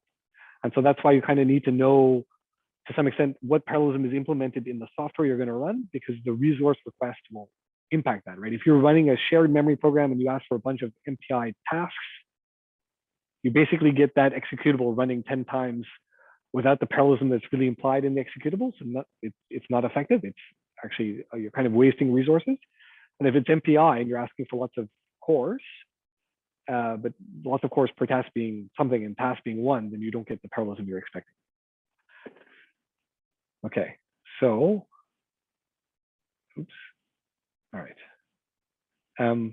Yeah, so the other thing that to go through is GPUs. Now, the GPU request that we've gotten, the executable got, remember that the GPUs are only available on Topaz. So if you tried running this on Zeus and put in a request, there are no GPUs available. It will not accept this request.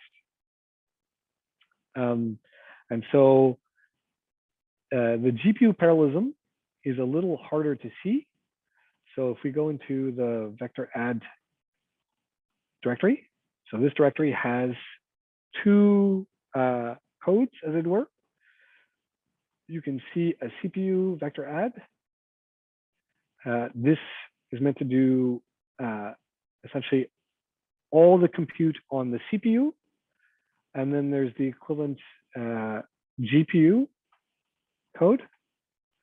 And here, the compute is being done on the GPU. So essentially, there's allocations for saying to the CPU, talk to the GPU. So you can see there's a lot more code involved here. There's these commands called Cuda check error, like Cuda malloc. It's essentially a way of talking, the CPU providing instructions to the GPU on how much memory to allocate, and what instructions to run, and how to talk back to each other. So you essentially have to have some method of in the code of talking between the two. So if you do any development, that will be involved. If I look at the script, here you can see the script is going to run on, it happens to run on Topaz. It's got a very specific request. Here it's got the GPU, essentially device request, asking for GPU and only one of them, and then running. Now, if you run the CPU code and the GPU code, what you'll notice is a difference in the amount of time taken to do the compute, and not necessarily immediately obvious a big change in the output, because the output is meant to be just providing a quick calculation of essentially a vector add. The other thing as well is that you'll notice, I put it here, right, that there's this loading of GPU enabled code. So you basically have to make sure that you load stuff with the -GPU if you're on Topaz. This will be important for anybody who's doing GPU stuff on Topaz to do any compute. So if you look at the script again, just look at the script, you can see an srun nvcc code. You actually have to compile on a compute node to make sure you have access to the GPUs you want. So if you compile on the login nodes of Topaz, they don't have a GPU in the, well, so some setups might have on login nodes some GPUs, but typically we do not. And also going forward in Cytonics, the login nodes will not have GPUs. So if you want to compile for GPU, you basically compile on a compute node. So you actually do the compilation there. And you'll notice, like the previous things I was doing, I was just typing make in the login node, which is not what you want to do here. So that's why this script is there. And then we can even, let's just update the script, right? So we have this srun add. If you wanted to, you could also then run just a GCC for compilation of the GPU code or the CPU code. So you could add CPU.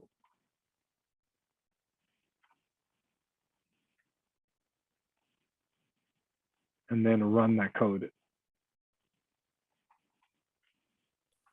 So I would suggest to increase maybe the number of elements in the to add to see the actual difference. Small. But the idea here is that the codes are quite different, and so you have to compile differently. And also, it's not here, but remember that you'll need to add the reservation. So actually, there is a question or a note. You can compile CUDA code on a login node without the GPU. Not in every case, though. Because if you use the CUDA drivers, those are not actually part of the CUDA installation, and they are only to be found on the compute nodes. So for some codes, you actually need to compile on the compute nodes. In general, as a general practice, we always suggest or recommend to compile codes on the compute nodes in any case. Also because you compile for the specific architecture you are running on. The login nodes may be different from the compute nodes. Yeah, this is particularly true of Topaz, right? Because even though the NVLink is down, we do have two different types of GPUs in the Topaz partition. They're separate partitions, but on the Topaz cluster. So if you compile it for one and then try to run on the other, there's going to be differences in drivers, and it's going to be an issue. Did you want anything else, Christian? Not really. Okay, that's good. So we have the script. We can obviously submit this Smash script. So let's see if it actually works.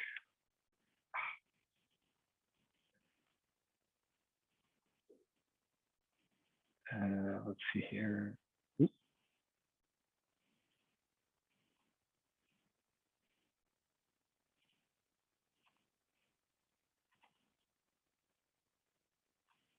Okay. Oh, did I type it incorrectly? It is vec-add. Oh, vector add. Okay.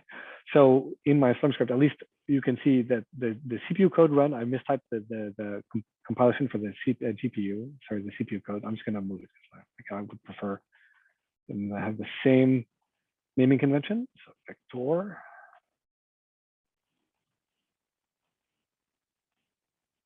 Okay, so I've submitted my script with sbatch. I can look to see if stuff is there.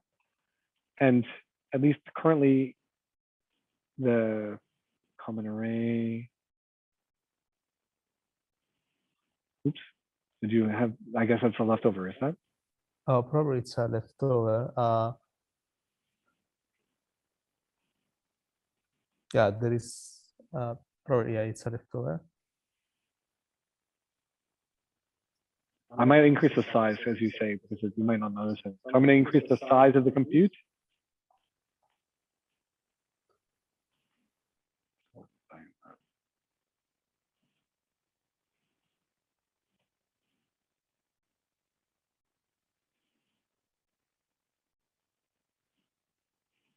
Make sure that they're kind of the same.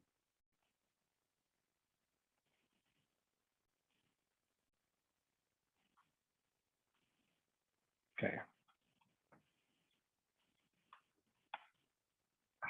Keep doing that. I'm so used to it. So what are you doing? So I've just essentially updated the code to actually work. So there's some typos in the code. And I also just increased the size of the computing element that was being done. And I will just quickly show that on screen. So for people who are interested, I can do actually, probably be interesting here to see what's going on. So there's updates you need to do. So you'll need to change the script to have a reservation, make sure that reservation is there. Everything else is kind of fine. I've added compilation to make sure that I've compiled the CPU bit. So the code would have worked, the script would have worked before, minus you need to add the reservation for interns. And that would have essentially produced a result, computed something, reported all good, and that would have been the end of it. And the reason I want to show AR63, do this. Print array, terse, implicit function array. Ah, okay, so you still have some leftover stuff in. I'll try to run the code because I copied this code from a folder I have. I'll try to fix this this one. So meanwhile, Pascal, there is an interesting question about about parallel programming and code. So does using Cuda or MPI directly can make the code parallel or run in parallel, or should we modify our code? So right. So just providing the, let's say, loading the module MPI and loading module Cuda does not provide parallelism. The code has to have in it the ability to use MPI and to use GPUs. Otherwise, just loading these, essentially the libraries and the compilers that are associated doesn't immediately provide parallelism. So you have to actually look at what the code is, what the code can do. For some people who might be doing some machine learning with TensorFlow and PyTorch, essentially those codes are set up to make use of those resources. So they will look for, but they're already set up. The code has been set up. If your code was set up like the Hello Serial Pi, right? Or even just a Hello Serial world, if it was a C code, you compiled it with MPI and Cuda. So you compiled with MVCC and MPI and everything. Even if you compile, use the compilers that are meant to provide the ability to access parallelism, if there's no parallelism in the code is still serial. It will not use those extra resources. You're just providing the ability to do stuff. So a good example, sorry, I need to exit that. So let's just go back to, is that code CPU vector add. So this is a C code. There's a couple of function calls to init a vector and then add some vectors. And if you look at the vector add, right, it's taking a couple of arrays and just adding it and saving it into another array. So that's the computation that's going on. Now this computation could be parallelized by MPI, OpenMP, and GPU. But as it stands right now, even if you added the ability to do it, the code will not make use of that because it's set up to be only serial. It will not make use of any extra parallelism. If we then go to the GPU code to look at what is necessary, you can see that the code has changed quite drastically. There's a vector add. This is meant to be a kernel run on the GPU that provides specific access to some bits of memory, and there's implied parallelism, or parallelism when you're actually doing the compute. So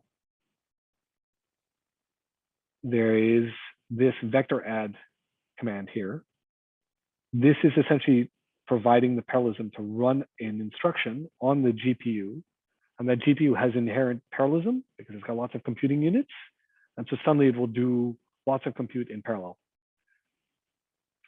But you can see that the code change is not that is actually, rather, it's not complex, but there's lots of things to do to make use of that parallelism. It doesn't suddenly just appear if you load modules. If they're trying to use some other softwares, they should look into the manuals and find out whether the software they're yeah, you should definitely look at, like, for the example when I was loading a few stuff. So there's module avail. We provide some software, right? So there's software that exists through modules. Some of this software is serial, some of the software is non-serial. So I'm just going to show this up here because it's kind of useful. There's even explicitly what's going on. So here, HCF5, there's a module that says, I'm providing you a library called HCF5, and it happens to use parallelism. There's one that is specifically non-parallel. That library has been compiled, and the code has been set up to make use of parallelism or to turn it off. So one case we turned it on, and one other case we turned it off. But you need to look at what software you need to use. So Forge, actually probably FFT, is a good example where you can run this fast Fourier transform library in parallel, in serial mode, in parallel mode. Which one's which. I mean, here we provide all, but you need to look at the software that you can use. They should tell you. The read the docs documentation should provide information of how it's running. Okay, so have people played with running a job and looking at output? If you haven't and you're struggling, can you please let us know?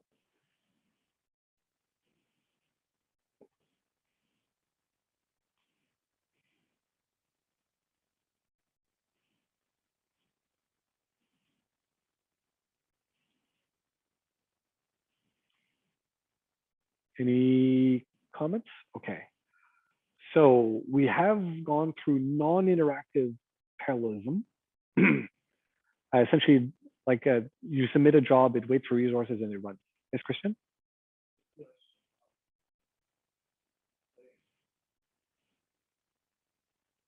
So there is a question regarding the SLAM file for the GPU. Yeah. Does CPUs per task specify CPU cores or GPU cores? So the request, let's load this up here. So essentially, once you request a GPU with the GRES GPU, you request the entire GPU. There is no partitioning of the GPU like there is a partitioning for the CPU, let's say. Yeah, it is not possible, or it's very non-trivial to try to share compute of a GPU. So you ask for a GPU, you get all of it. If you use one of it, you've gotten access to all of it. It will just run one instruction. So the good example would be, you'll notice the lack of, let's say, speed up of using a GPU. It'll probably be even slower. If you don't use, if your compute uses, like if it did just one add, doing one add on a CPU is much faster than sending the scalars to the GPU, using one portion of the GPU to do one add and then sending it back. So you get all of it. And in terms of all the SBash commands that relate to number of tasks, number of processes, number of threads or CPUs per task, and number of tasks per node, that all relates to CPUs. The GPU request obviously is for the total number of GPUs. So you can ask for more than one GPU. We could do 2.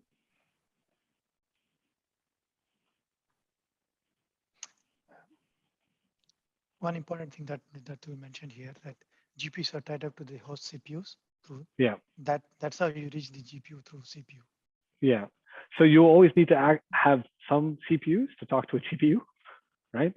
And you can see I asked for 2 GPUs and it ran, the job went. But if I then asked for, I don't know,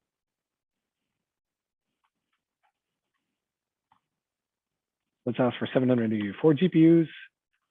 No, right? There's only 2 per node. And those two GPUs, essentially, I mean, we could try to enable this, but it would be very slow to have GPUs talk to a CPU that exists on a different node. In terms of, because ideally you want the CPUs that do the most talking to a GPU to be on the same node, on the same motherboard. You minimize memory communication. You can, of course, do communication across GPUs, across nodes, and across CPU communication across nodes with MPI. But for really fast access to a GPU and memory transfer, you hope the CPU that does the most talking to a GPU is the one that lives closest beside it in memory. Okay, so we can do some interactive allocations as well. So we've done all the stuff. So I want to, I guess, maybe show this. So srun 5 or 5. I guess it'll run immediately. Let's try 28.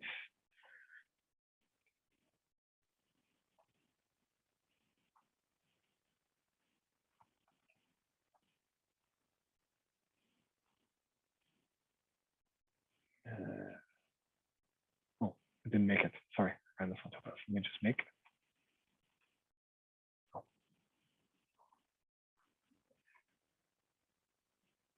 Module loading the OpenMPI to make the code, because this is an MPI code, so I need to have access to that module to then compile it. So I've got that code. I've got an executable. I can then run that executable. So let's actually edit the script. It's Slurm, right? And now let me run with 5 nodes. And I'm going to take this away because I want srun to just follow the full resource request that's in sbatch. Right, so you've seen this type of thing where sbatch, I run then Slurm.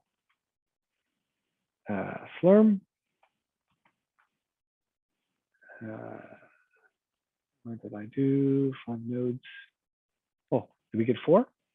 Oh, sorry, 5 interns. So I'm updating the reservation. And I just want to reiterate this to show, okay, so I put in a request. It's then going to run. Sorry, I always have a shortcut that usually I do. It's now running, right? It's running in the background. It will finish at some point. It finishes. I can then look at the output.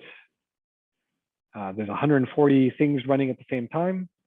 I can then run srun and put in a similar request by going 5 nodes, 28 tasks, reservation equals interns queue, and the code I want to run is the hello MPI.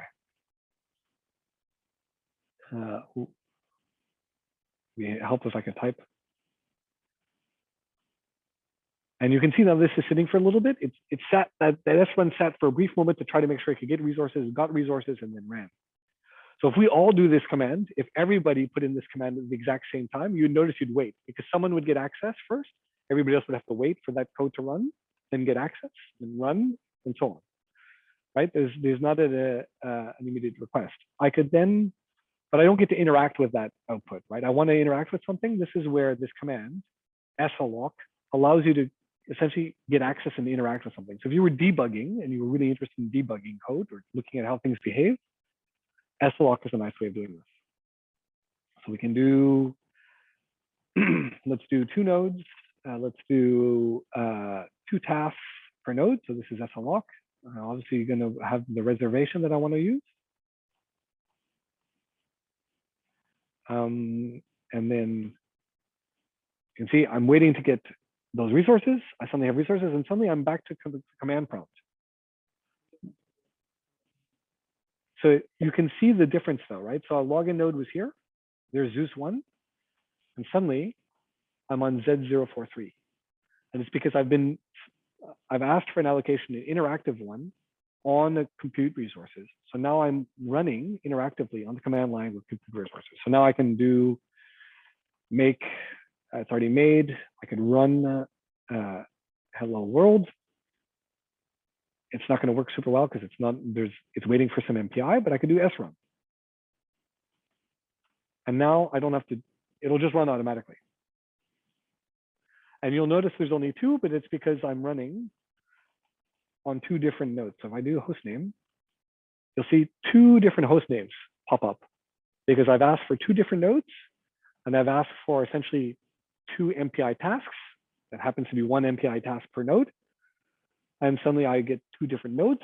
I'm running actually on 2 physical different nodes, this command, right? And I can run stuff interactively. I can interact and I could say, oh, this is not what I want. Let's change hello MPI. I wanted to write, I don't like hello world. I want to say, hello everyone. That's the thing I want to do. I could then type make, and then I could run the same thing again. Oops, sorry. And suddenly I have hello everyone. So slockup provides an interactive means, and it's pretty useful for debugging. If you're debugging and you're kind of going to constantly edit code or constantly do some editing to get somewhere that you're happy with, to then send off a resource request that's larger, this is a very useful thing to use. The command is slock. And then you, like srun, slock, provide the resources you want, the time you want it for, etc. So I would suggest everybody try an slock command and see what you can do as well. So you could try running here srun. They've got an example, interactive sessions running Python serial. You can run a few different commands. The idea is that you'll notice that you'll be given a node. And some people might be even given, if everybody asked for, let's say, everybody try slock 2 nodes, 2 tasks, MPI tasks. So this specific command, some of you will be on the same host. But if you looked at the cores you were given access to, some will have different cores. So I'll ask again, I'll see where I am. And can someone type, let's run host name. I've been given 43 and 44 again. Is anybody else given 43 and 44? If you have, Joe, okay, cool. Now, so Joe is on there, and I could try updating my request. Yeah, go ahead. While you were explaining that, I was fixing the GPU code. Actually, I had taken that code out of a repository, but there were dependencies missing. Sorry, Pascal. I've actually been running the code. I wanted to show the results to the intern people, and I want to quickly share my screen. Okay, go for it. You should be able to steal my screen. Yes. Simply what I want to show is that. Okay. Let Windows open. So you should be able to see my terminal. So I'm on an interactive session on a compute node with the GPUs. And at this point, what I did is, well, first of all, now that you are in interactive session, you can run your compilation commands directly on the terminal, or you can run your programs on the terminal, or you can simply run the same script without submitting it to batch, because at that point, those comments are just comments. And what I did essentially is the same code that Pascal showed, just that with all dependencies there, so it works. And what I did is I just left the commands to compile the code and compiled the code already. And then what I did is increasing the problem size a bit to 1 billion elements. So we are adding 2 vectors of 1 billion elements. What I did is first running the GPU command, and I've run it through the profiler as well, so that we can take the exact time of the actual addition, because the code itself will also initialize the vectors, and we also do some cleanup afterwards. Well, what we're really interested in is the actual operation of adding elements. And as you can see, using the profiler is the fastest way for me to show you the actual execution time of the addition itself. and we have only one call to the function, and it runs in 14 milliseconds. So if then what I did is timing the CPU version. Now the CPU version, there is not a the quickest way for me was using the time command. The time command reports 24 seconds. Now, if you consider that there is also the initialization of the two vectors, you can how to say, for simplicity, you can even divide the time in three, evenly between the two initialization of the A and B vectors. And then there is the addition. And even if you divide by 3, then you would get something around 8 seconds. But you have 8 seconds compared to 14 milliseconds. So it's actually a couple of orders magnitude faster the GPU. Yeah. And as you can see, once you request during the allocation itself, when I request the interactive allocation, I ask a GPU here. Then when I run my command here, the command is able to see the GPU without any particular command. But this is to be used for this kind of profiling and interactive sessions. Usually you write the script to run your program. Okay. Do you want to stop sharing? Yes. Share? Okay. Okay, so the people have tried interactive sessions, I hope. I feel like they're comfortable a little bit to explore in interactive sessions. Christian showed you a very good use of an interactive session where kind of looking at debugging and profiling codes. So it's quite a useful thing to do. And even in our example, we also make a point of kind of like a lot of times people ask for the debugging queue. So the debugging queue and the GPU debugging queue, these are partitions where you can only request minimal resources, but you're given quick access to those resources. So that it's easy to kind of get access. Now, real world use. So we've shown hello worlds of vector add, hello world MPI, hello world OpenMP, and kind of serial. They are normally quite simple examples. That usually the real world is much more complex. You have to do a lot more complicated instructions. But of course, you want to run whatever you're doing as fast as possible. And you want to minimize the wall time within reason to do some compute. So obviously, if you can run something in 14 milliseconds, that's fantastic. In the profile that Kristen showed, they also showed how the mem copy, so copying from the CPU to the GPU, and that was about 7 seconds. And so if your compute on the CPU only took 4 seconds, right? Even though the compute on the GPU took 14 milliseconds, you might be like, well, overall, I still want to use the CPU because it was the mem copy was long enough that I didn't want to do it. It was longer, and so on. So there's things to think about as you're going along. So you want to eliminate the wall time, but you also need to think about the cost.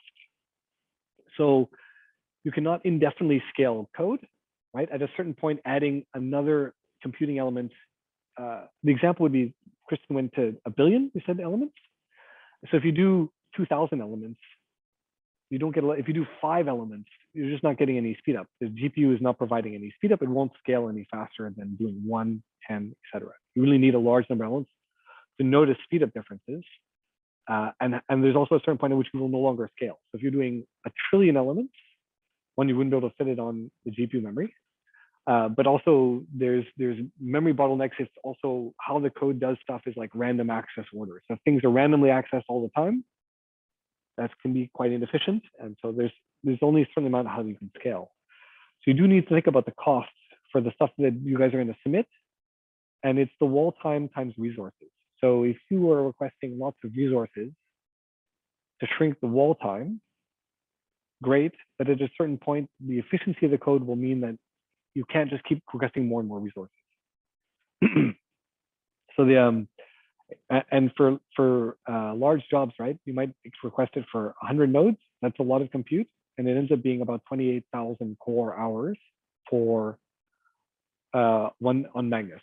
If you're requesting that, you're using 20,000, 30,000 SUs or service units, and the typical intern program was 10,000, right? As a 50,000 on, exactly. Okay, so on Topaz, if you got 20,000 and the thing you want to try to do took 30, kind of fine, but you're using all your resource in one go.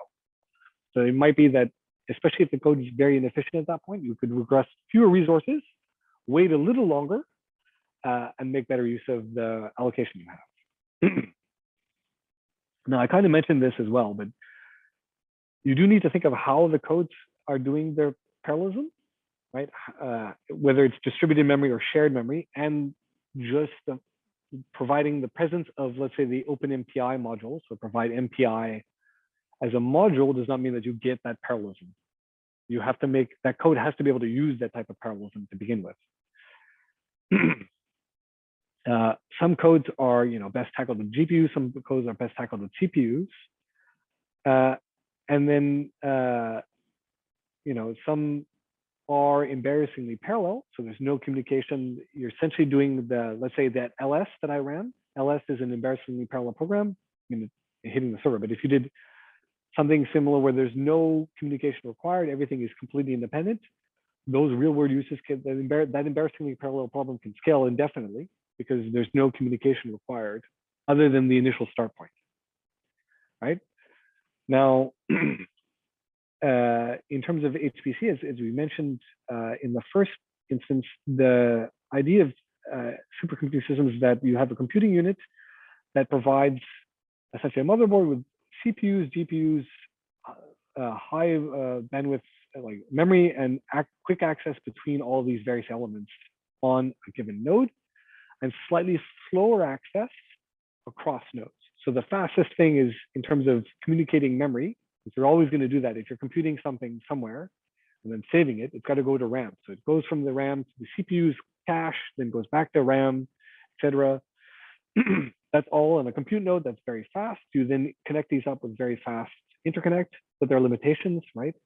And there's even limitations. You might say, well, why not just build a RAM chip that's physically larger and has 2 terabytes of memory rather than a bunch of individual RAMs that contain 16 gigs and another 16 gigs, another 16 gigs.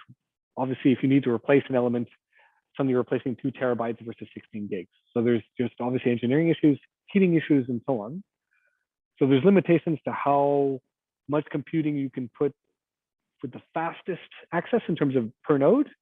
And also there's also issues of communicating across node. You can't have indefinite, 20,000 node computing supercomputer clusters because there's cabling and communication latency and so on. So the key thing, of course, to get across is the HPUs are not a simple large CPU or a super fast CPU. There are many CPUs connected together to do compute. So the software has to account for this to do it. And that's where OpenMP, MPI, Cuda comes in, and you have to have these codes that do it. But I wanted to raise this because it's kind of an interesting thing. So we mentioned at the beginning of the introduction, there's a computer called Fugaku that is on the top. It's the fastest computer in terms of the number of floating point operations it can do per second. And it kind of gets close to 1 million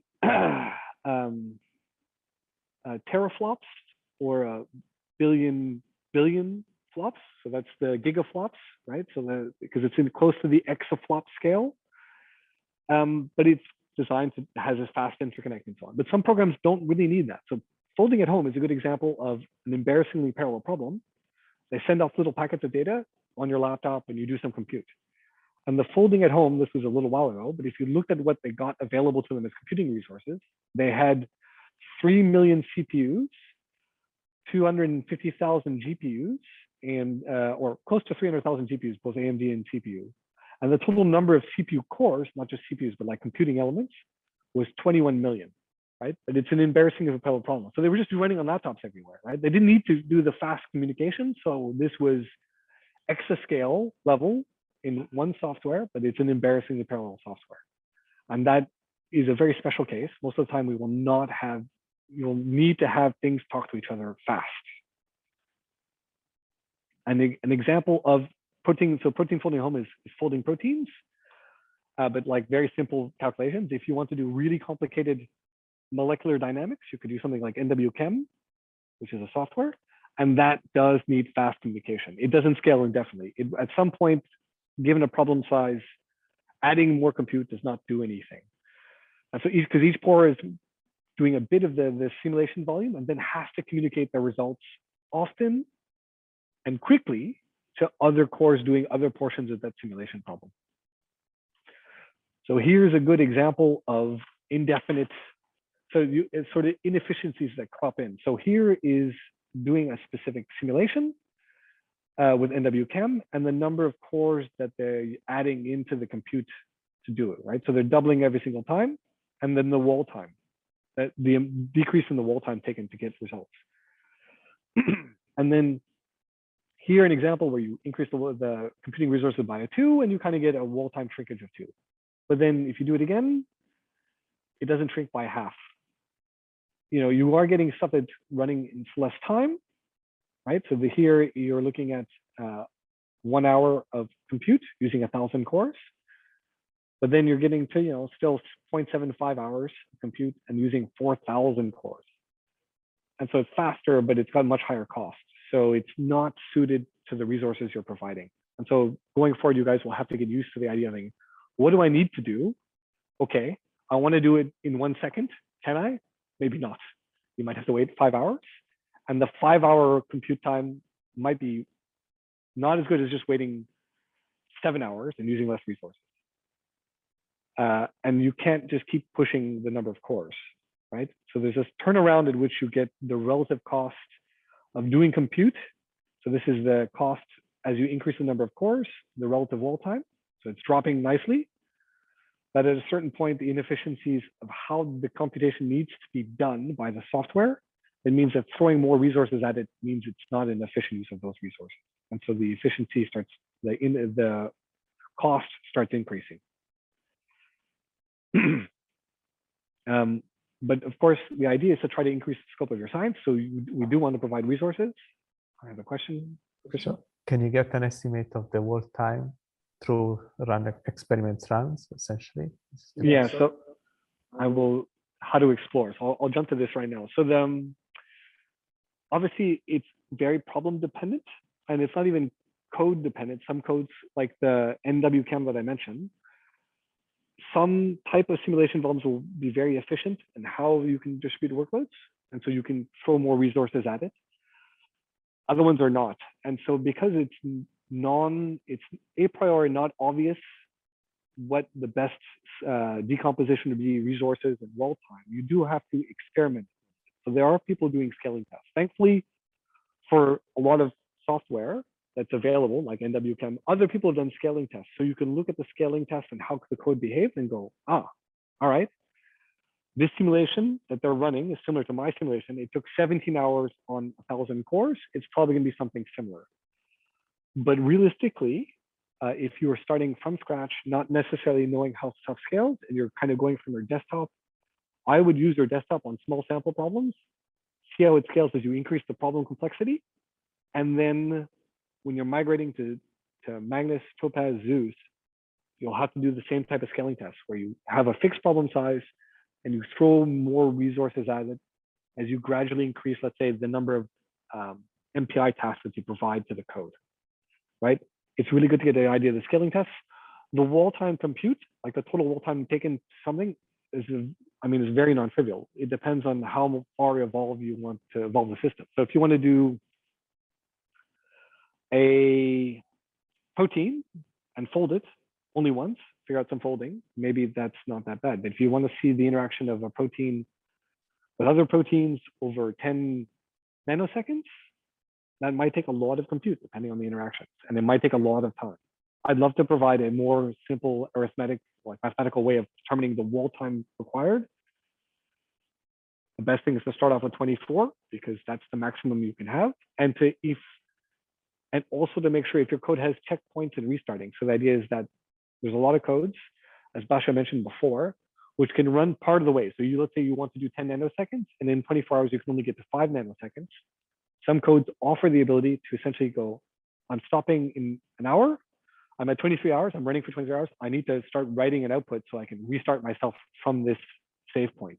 So save the output, and then restart again. So that's why the suggestion is ask for the maximum time and see how far you get. Hopefully it's less than 24 hours.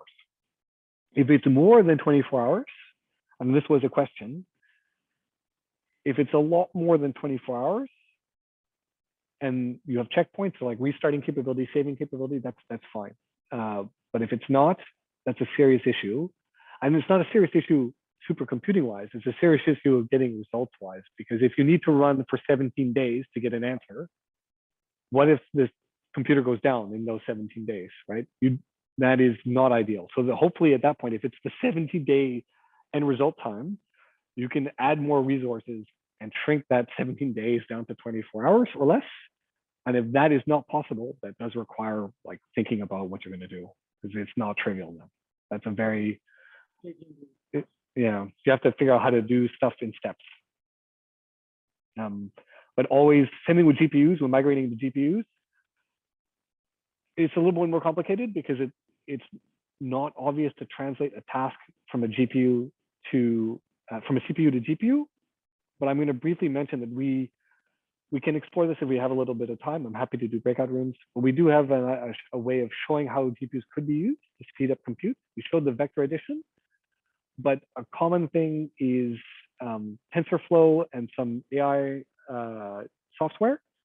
TensorFlow is a great example of software that is GPU aware. And so we'll use GPUs if it's available, and we'll severely reduce the compute time necessary. But again, how to explore in terms of how much you can scale, whether 1 GPU or 2 GPU, that's a trickier issue. Again, wall times, starting off with a simple set, understanding how much time it takes to do the simplest basic compute, possibly not on even the supercomputing resources, but then looking at how, as you increase complexity and increase resources, how that behaves. Of course, we are here to help, and as are the mentors who have had some experience using the Pawsey systems, but there's obviously tons of stuff on the Pawsey website in terms of documentation, good knowledge base. There's also support tickets. You can raise a request. If you are going to contact the help desk at Pawsey, it's really informative for us to know like everything about the job, like what modules you use, the error messages, job ID, etc. In all of these things, again, you'll notice the last statement, please never tell us your password. We don't need to know it. We just need to know every other detail of the job you ran. And there is occasionally Ask Me Anythings, which might be relevant in some cases. Yes. Sorry, just one quick point. If you are contacting the help desk, put interns, Yes. intern in your message title, so we know it's coming from you as an intern. Yeah, so there's different ways of getting assistance. We even have Ask Me Anythings that occasionally show up. Usually they're themed. So maybe while you're an intern, there'll be one that's very appropriate for the type of work you're doing. You can join in and have a conversation. And that's the end of the second half of the training. I hope that was informative of the vault. And if there are any last questions, please feel free to ask. Yeah, thank you, Pascal. Thank you, Christian and Alexis and Basha for answering questions and everyone contributing. Thank you all for your time and attending. Are there any other questions? I think it's a great idea to have a Ask Me Anything session sometime and to get the same group of people in here in case there are any questions coming out once you jump into your projects and jump into your code. A reminder as well, remember the reservation is still up for a couple of days, so feel free to play. And if you have questions about some of the slides related to the repository that we provide in the code base, feel free to. I mean, you can ask the mentors as well. I've provided them at least Edric, and hopefully you shared the links, so they are familiar with the code base and also some of the parallelism that is explored there.